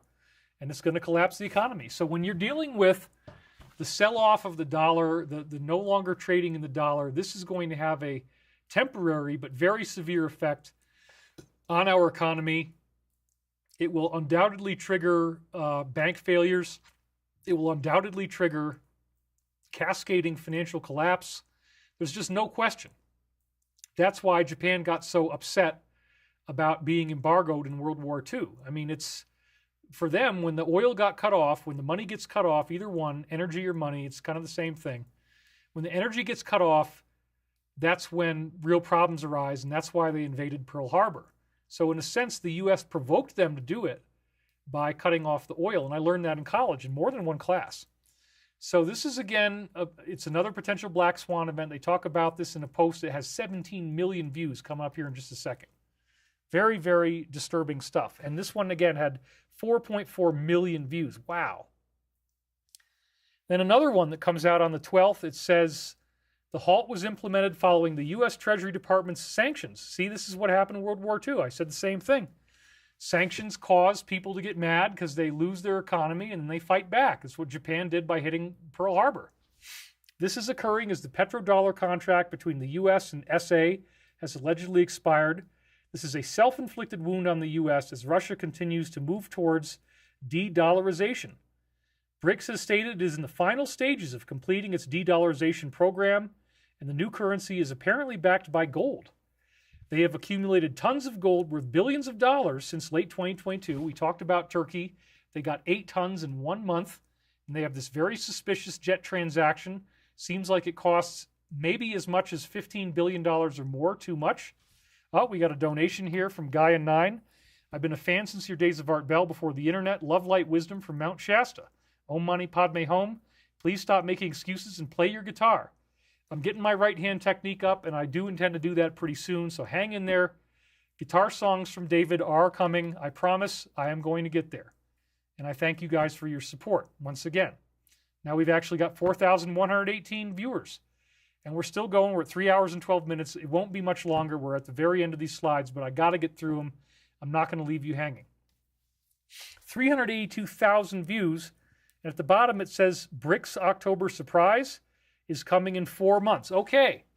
This is the first tangible sign I've seen that maybe the November bias is true. Maybe we're going to wait until October. Maybe there's going to be a normal election. That is possible. Because they said right here, the surprise is coming in 4 months. So I don't know. I mean, I'm just a bozo in the bus here trying to figure out what's going on. But that particular thing made me say, maybe it is going to be, maybe we have more time. That would be nice. If the economy doesn't collapse right away, that means I got time to get my company funded. And again, the main reason I'm doing this is for anti-gravity, free energy, and med beds. We also have garbage processing technology. So if we can use this money, and instead of having it diverted into whatever the money laundering might be, whether it's trafficking, whether it's drugs, whether it's smuggling, whether it's underground bases that nobody ever gets to use or see, whether it's off-planet assets, spaceships that we don't get to see, I want that money going to things that benefit the people. These are arguably the biggest grifts, the most expensive transactions on Earth. So let's try to get at least a little tiny nibble of that cookie working for the people. That's what I intend to do with the money, okay? It's very clear. That's what I want to do with it. And it's a very dangerous thing to do. I mean, I have to tolerate the distortion leavings of initiation. Now, this one has, I said 17. It's at 14. I'm sorry. Saudi ditches the dollar. 14 million views talking about a black swan. Holy crap. 13.7 is what it's at right there. So this is like probably the biggest hit they've ever had in the whole history of Shadow of these posts, okay? They're called Shadow, you know what. You got the black swan on the left. You got the oil dollar on the right with MBS's picture on there. Let's zoom in on the top. SA will not be renewing the 50-year petrodollar agreement with the U.S. Instead, they will be selling oil in multiple currencies, including the renminbi, euro, yen, and yuan. This is all very troubling. This should be treated as a black swan event, but you wouldn't know it because the U.S. is more focused on investigating tire tracks over a street intersection. Remember, the revolution will not be televised. 14 million views. Wow. Wow. I mean, like, so, you know, everybody's dumping the dollar. So, you know, make sure that you've got cash on hand because there might be a temporary point where you can't access money out of the bank. I don't know what the heck is going to happen. I'm just saying that's possible. So we really need to be aware that this is the time. I wouldn't bank on the idea of waiting until November at all. I would say be very careful now. Get your ducks in a row now. Get your swans in a row, whether they're black or white. And 14 million views shows this is being taken very, very seriously. As you can see right there, June 12th, it was only a couple days ago, 3 days ago now, whatever, and it's got 13.7 million. It's probably higher than that now because I took this picture yesterday. Wow. Amazing. Then Candace condemns the certain country we've been talking about. She vehemently condemns them, declaring they are responsible for killing not only Muslims but also Christians. 62.1 thousand views. So again, there's a lot of people who are really upset, and it would be really nice if we could get beyond this and have them find some way to make a peace treaty, which is what the people of their own country want. I hope this happens pretty soon, and I really do think it will. I don't expect this to keep on going much longer, and that's why they're kind of spazzing right now, and they're doing as much as they can before they get cut off, because all they can think about is using force, but they're losing soft power. That's very important. The soft power is where people support you, and that's much more important than hard power, which is the use of weapons. Okay, so let's please try to preserve the soft power. Then they talk about these hidden demonic images. All you got to do is create a mirror image and then look at it, and there's two different pictures. Now, they were digitally altered. Charles is kind of washed out. The one in the middle on the top there is contrast enhanced. And with BO, it's been slightly altered, but this is, and there was some community notes, community notes say that this is digitally altered image. But yeah, all they did was make it more obvious, and all you got to do is put the two side by side, and you can see this. So, I mean, this is part of the war that we're dealing with. They're fighting this way. They try to put these community notes out there, and so, again, on TG, they were really adamant about, can we please, defend this because it's not what they're saying. They want you to think we fabricated it. All we did is put the two sides together so you can see it for yourself. But again, the point here that's really interesting from a kind of metaphysical perspective is that these people are working with these entities who want to be seen. They need advertising. So you look up at the top, you got this strange looking thing that's got horns, and it's got eyes and a nose and a mouth, and it looks like maybe a mustache or something. And then on the bottom, you have what looks very, very reptilian, almost like some kind of reptilian creature. It's very disturbing. Why are they doing this? Well, they're doing this because they want, somebody says, yeah, the red picture looks like Lucifer. Keep meditating, do good work. Oh my God, this is the first time I'm catching a live stream. I've seen all of David's work. We got GT Flair donating. He says, bless you, David. Thank you for that. So yeah, the reason why this happens is that these negative entities want to be publicized because it strengthens them in their own metaphysical realm. If you don't understand that the battle is real and that salvation is real, resurrection is real, ascension is real, and you're not paying enough attention. The teachings are very simple. The teachings are to love your neighbor as yourself, to be forgiving, to be compassionate, to have patience, to have, a constantly loving attitude regardless of what's going on. We talked last week about the exercise in the law of one, exponential increase in your spiritual power that you draw upon by calling upon loving energy. GT Flair just donated again. Thank you very much. So we're at 3 hours and 19 minutes. We got a couple slides left. Let's get through them.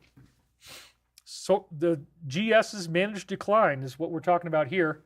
The Chinese yuan has surged to become the most traded foreign currency on the stock exchange in Russia, following a complete abandonment of the US dollar and euro. So now China's benefiting from this. GS said infamously in 2009, a decline of the value of the dollar is necessary. China will be the engine driving it forward, a managed decline of the dollar. Oh, man. And now Saudi snubbed the G7. We got Sherry Perry donated $29.99 Australian. Thank you, Sherry. Colin loves you too. After meeting with Z, the Crown Prince of SA, Mohammed bin Salman Al Saud, abruptly refused to participate in G7, which began in Italy, citing religious reasons, quote unquote. Instead, the Crown Prince, MBS, has committed to attending this year's BRICS summit in Russia, hosted by Putin. This is all unfolding as their 50-year-old petrodollar agreement has expired with no new agreement in place. This is just 2 days ago, June 13th, 4.9 million views, as you can see there at the bottom. Oh my goodness, wow. So again, this could potentially be catastrophic for the U.S. economy, and it might not take very long, but it's really good for China, and that's more of that clash of civilization stuff they want. They're trying to bring this about, the DS. They don't want everything healthy. They want as much crisis as possible. That's what they're shooting for, folks. And they're getting it. Russia's doing these exercises. They talk about this again near Cuba. Let's start at the top. While you are distracted by the disastrous G7, Russia is poised to launch massive military exercises, just miles from the coast of Florida. These are the largest Russian exercises in the Caribbean in years, featuring flights, long-range bombers patrolling along the coast. Oh, they don't pose a threat to the United States. Yeah, right. I don't buy it. William Gronlund donated, thank you. Sonia Hinojo donated, thank you. Meanwhile, the Security Council Deputy Chairman in the Kremlin, Dmitry Medvedev, has urged a biblical response. Biblical response to the latest round of sanctions. He said Russia should identify critical vulnerabilities in every area of the West's economy, governments, institutions, and leaders to cause maximum harm to the well-being of their citizens and their confidence in the future. Yes, this is the build-up. This is the scare event. This is all the scary stuff that they're building up to try to get you afraid, but it's all part of the initiation. They said safeguards are in place. We're all going to be safe. We're going to be okay, folks. Somebody just said, thank you, David, for your I would love to work with you in your humanitarian projects. Keep up the good work. That's Navi Sandhu. Yes, we're going to have lots of job opportunities available as soon as we start getting funded, and we will keep you posted as that develops. Now back to the slide. So this is very troubling. This one had fewer views, 84.6 thousand, but it's, again, just a couple days ago. They said Putin is well protected on June 13th. He will not die in a car crash. Recent aviation accidents, quote unquote, have claimed the lives of Iran's president and Malawi's vice president, among others that were attempted. They say he is safe if he travels on their very reliable domestic aircraft. He is well guarded. And again, this is all part of stuff behind the scenes. And then the video is actually 31 seconds long. It's at the 11-second mark. I caught that because that had the right jet image I liked. But anyway, it's 31 seconds. You go back and look at it. And it ties into this. World stalemate. We have all the goods on everyone else. That's part of the reason why some things that tie back to foreign heads of state will remain classified, not all. We are in one of the most critical times in our country.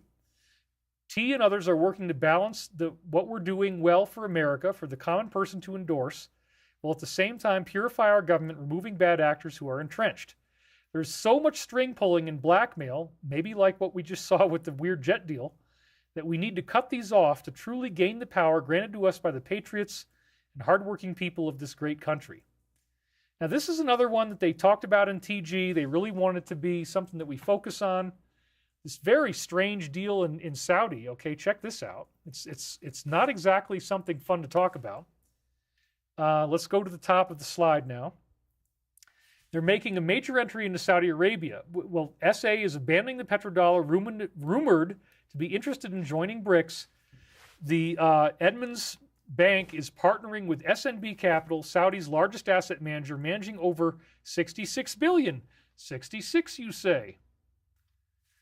The Rs will provide funding for projects related to Vision 2030 initiative. This is spearheaded by MBS. EDR last year also expanded its presence in Dubai. I'm extremely pleased to establish a presence for EDR in the SA Kingdom through this partnership, said Ariane. And then you see at the bottom here, 2.8 million views. That is an enormous amount. Now, what is going on here? They even gave us backup messages in TG, said this one is really important.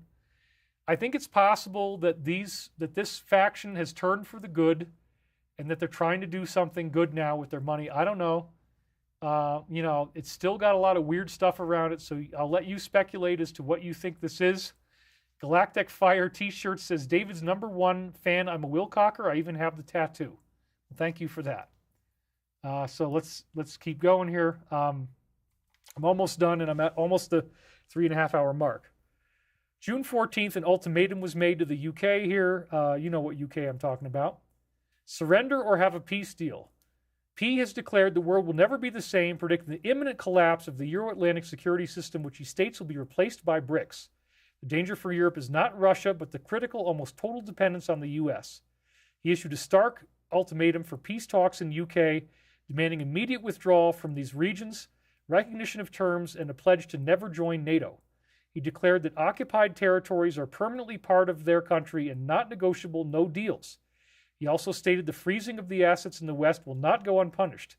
What lies ahead? Surrender, peace, or surrender under the guise of a peace deal? We don't really know the answer yet, and nobody knows the answer. This is part of the wobbler, Maybe they'll surrender, maybe it'll end faster, but they're probably just going to keep fighting indefinitely. I don't know. We're going to have to see, but this is all stuff that's going on now that determines when and how this whole thing is going to end, and we really don't know the answer yet. Okay, there it is on the bottom, almost 400,000 views. And again, we got the 36-second video, which is post 36. If T failed, we failed, and HRC assumed control, we as patriots were prepared, they're not going to have to do it now, to do the unthinkable. This probably refers to some sort of exercising of force on a larger scale. This was leaked internally, kept a delegate recount scam and BO from declaring fraud in the 2016 election. Oh, and Yachts International donated $100. Thank you very much. Said, David, you rock. I really appreciate that. Thank you. Dig deeper. You're missing critical points in order to paint the full picture. There is simply no other way than to use the military. It's that corrupt and dirty. Whoa. Please be safe and pray for those in harm's way as they continually preserve and protect and serve our country. And then we see UK is the HQ of GS. I gotta be careful here. It is literally the headquarters of GS. He openly discussed his investments and about JB's involvement there. Quote, I want to mention there is one person who has been very deeply involved, and that is B. His foundation was set up in UK in 1990 and is his financial base to conduct activities all over the world. The modern UK was set up by you-know-who. He set up a foundation there before they became independent from Russia, says GS. He's pursuing a new plan. Clash of civilizations, playing his fake anti-role as a puppeteer while tugging at America's strings. Psyops have changed. He's got 1.1 million views on this one. Amazing. We got a new pic of Kate, and she released a new picture. She'll be at the King's official birthday parade tomorrow. Well, she'll ride in a carriage with her own children. We're now almost there, 223,000 views. And it said in another post, will her new picture receive a community note for being digitally altered? Apparently, they ran a scan on it, and the likelihood of it being AI is 99.3%. You can kind of see it with the way the trees look in the background. There's a little bit too much greenery on the tree. Highly likely to be AI generated. And then this one is a long one. Fausti is a wanted man. We got to go through it in 3 parts. There's the bottom, 230,000 views. Pretty huge.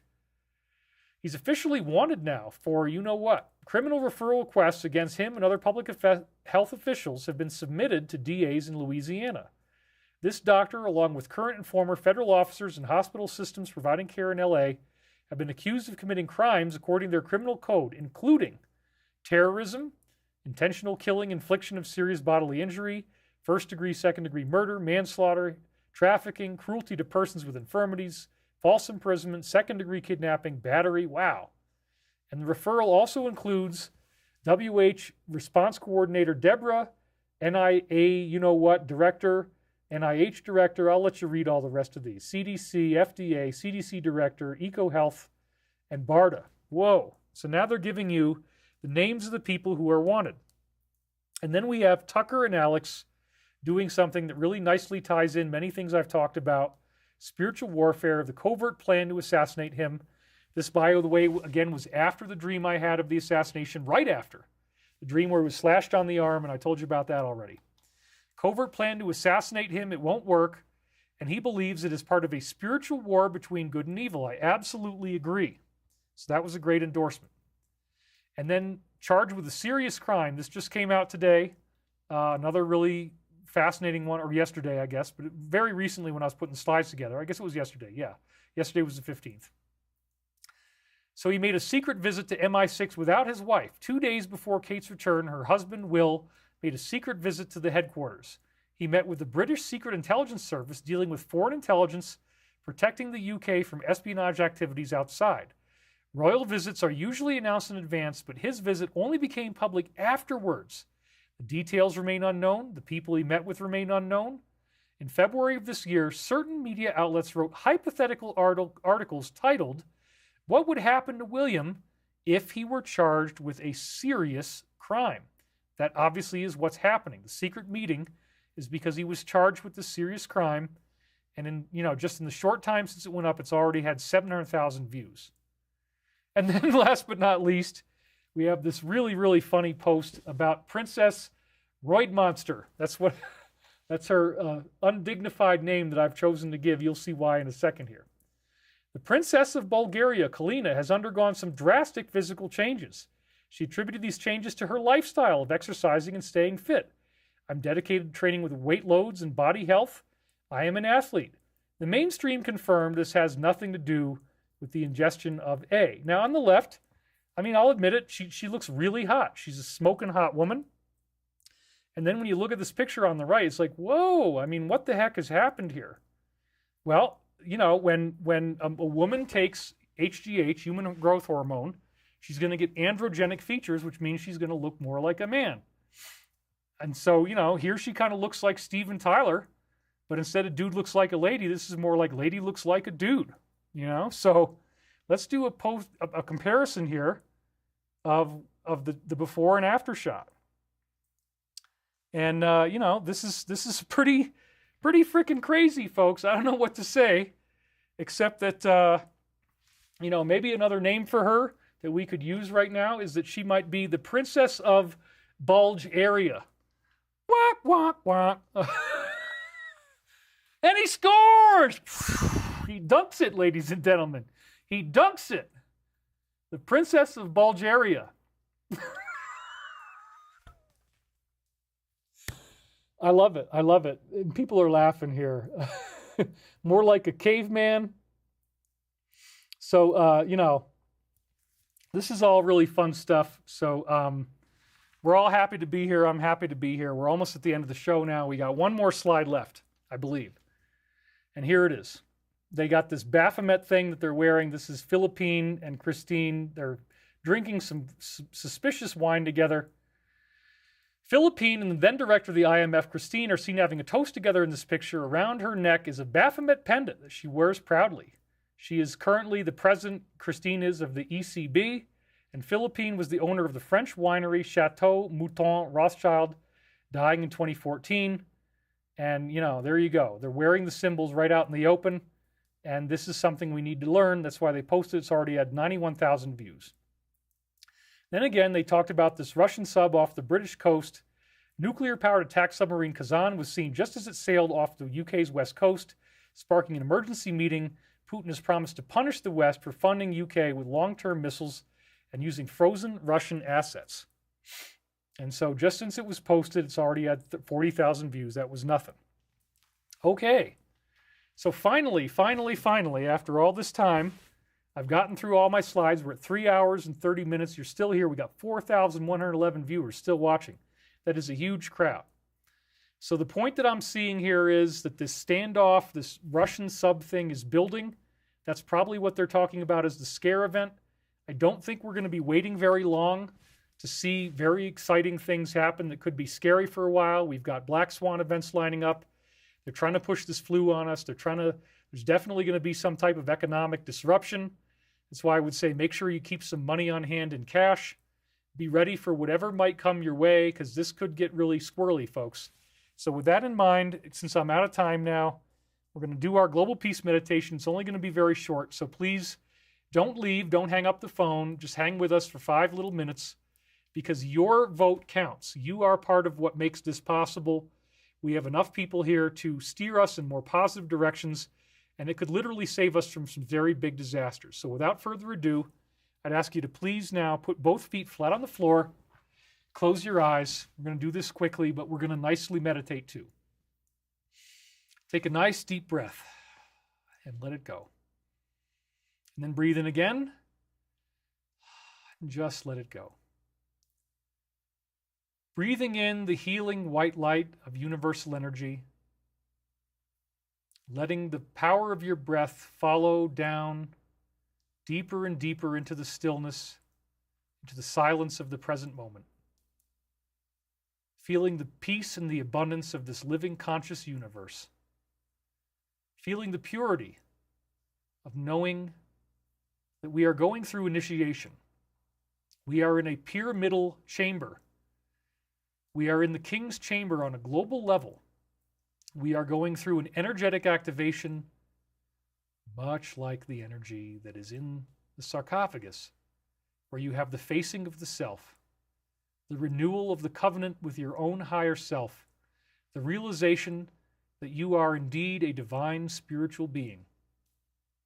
We bless the distortion leavings that we go through in the process of initiation.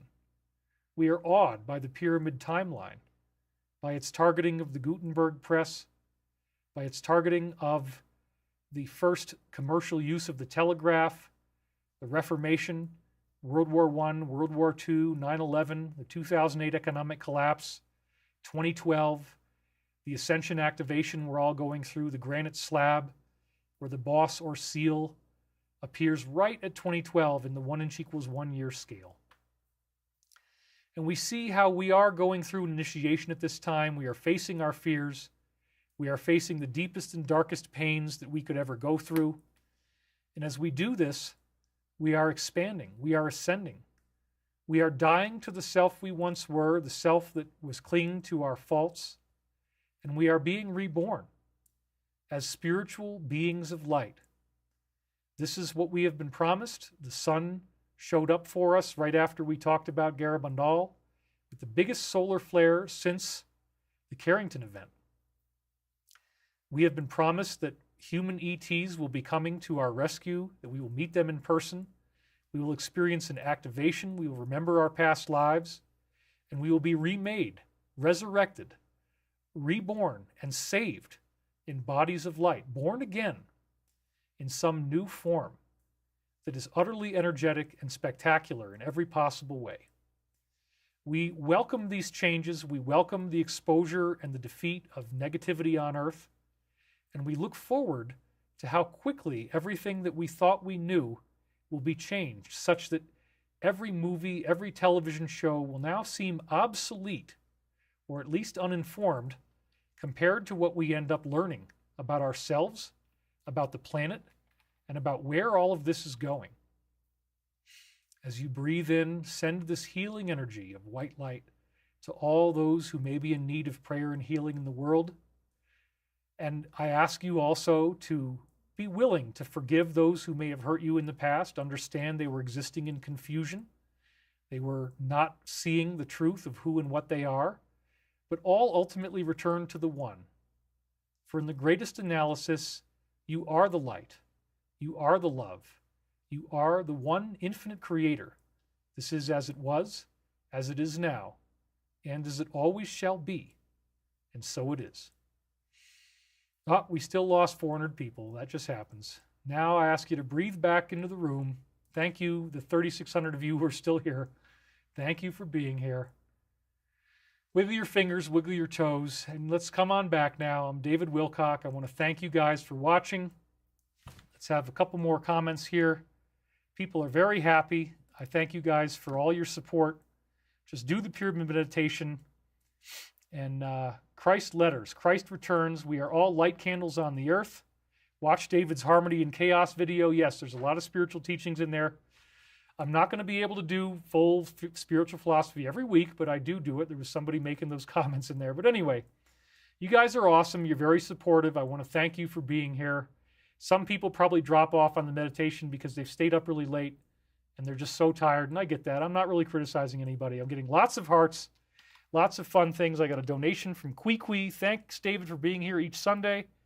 Thank you guys for watching. This is awesome. I am still completely sober. I have not had any relapse. I'm really happy about that. I'm living a good life. I'm happy.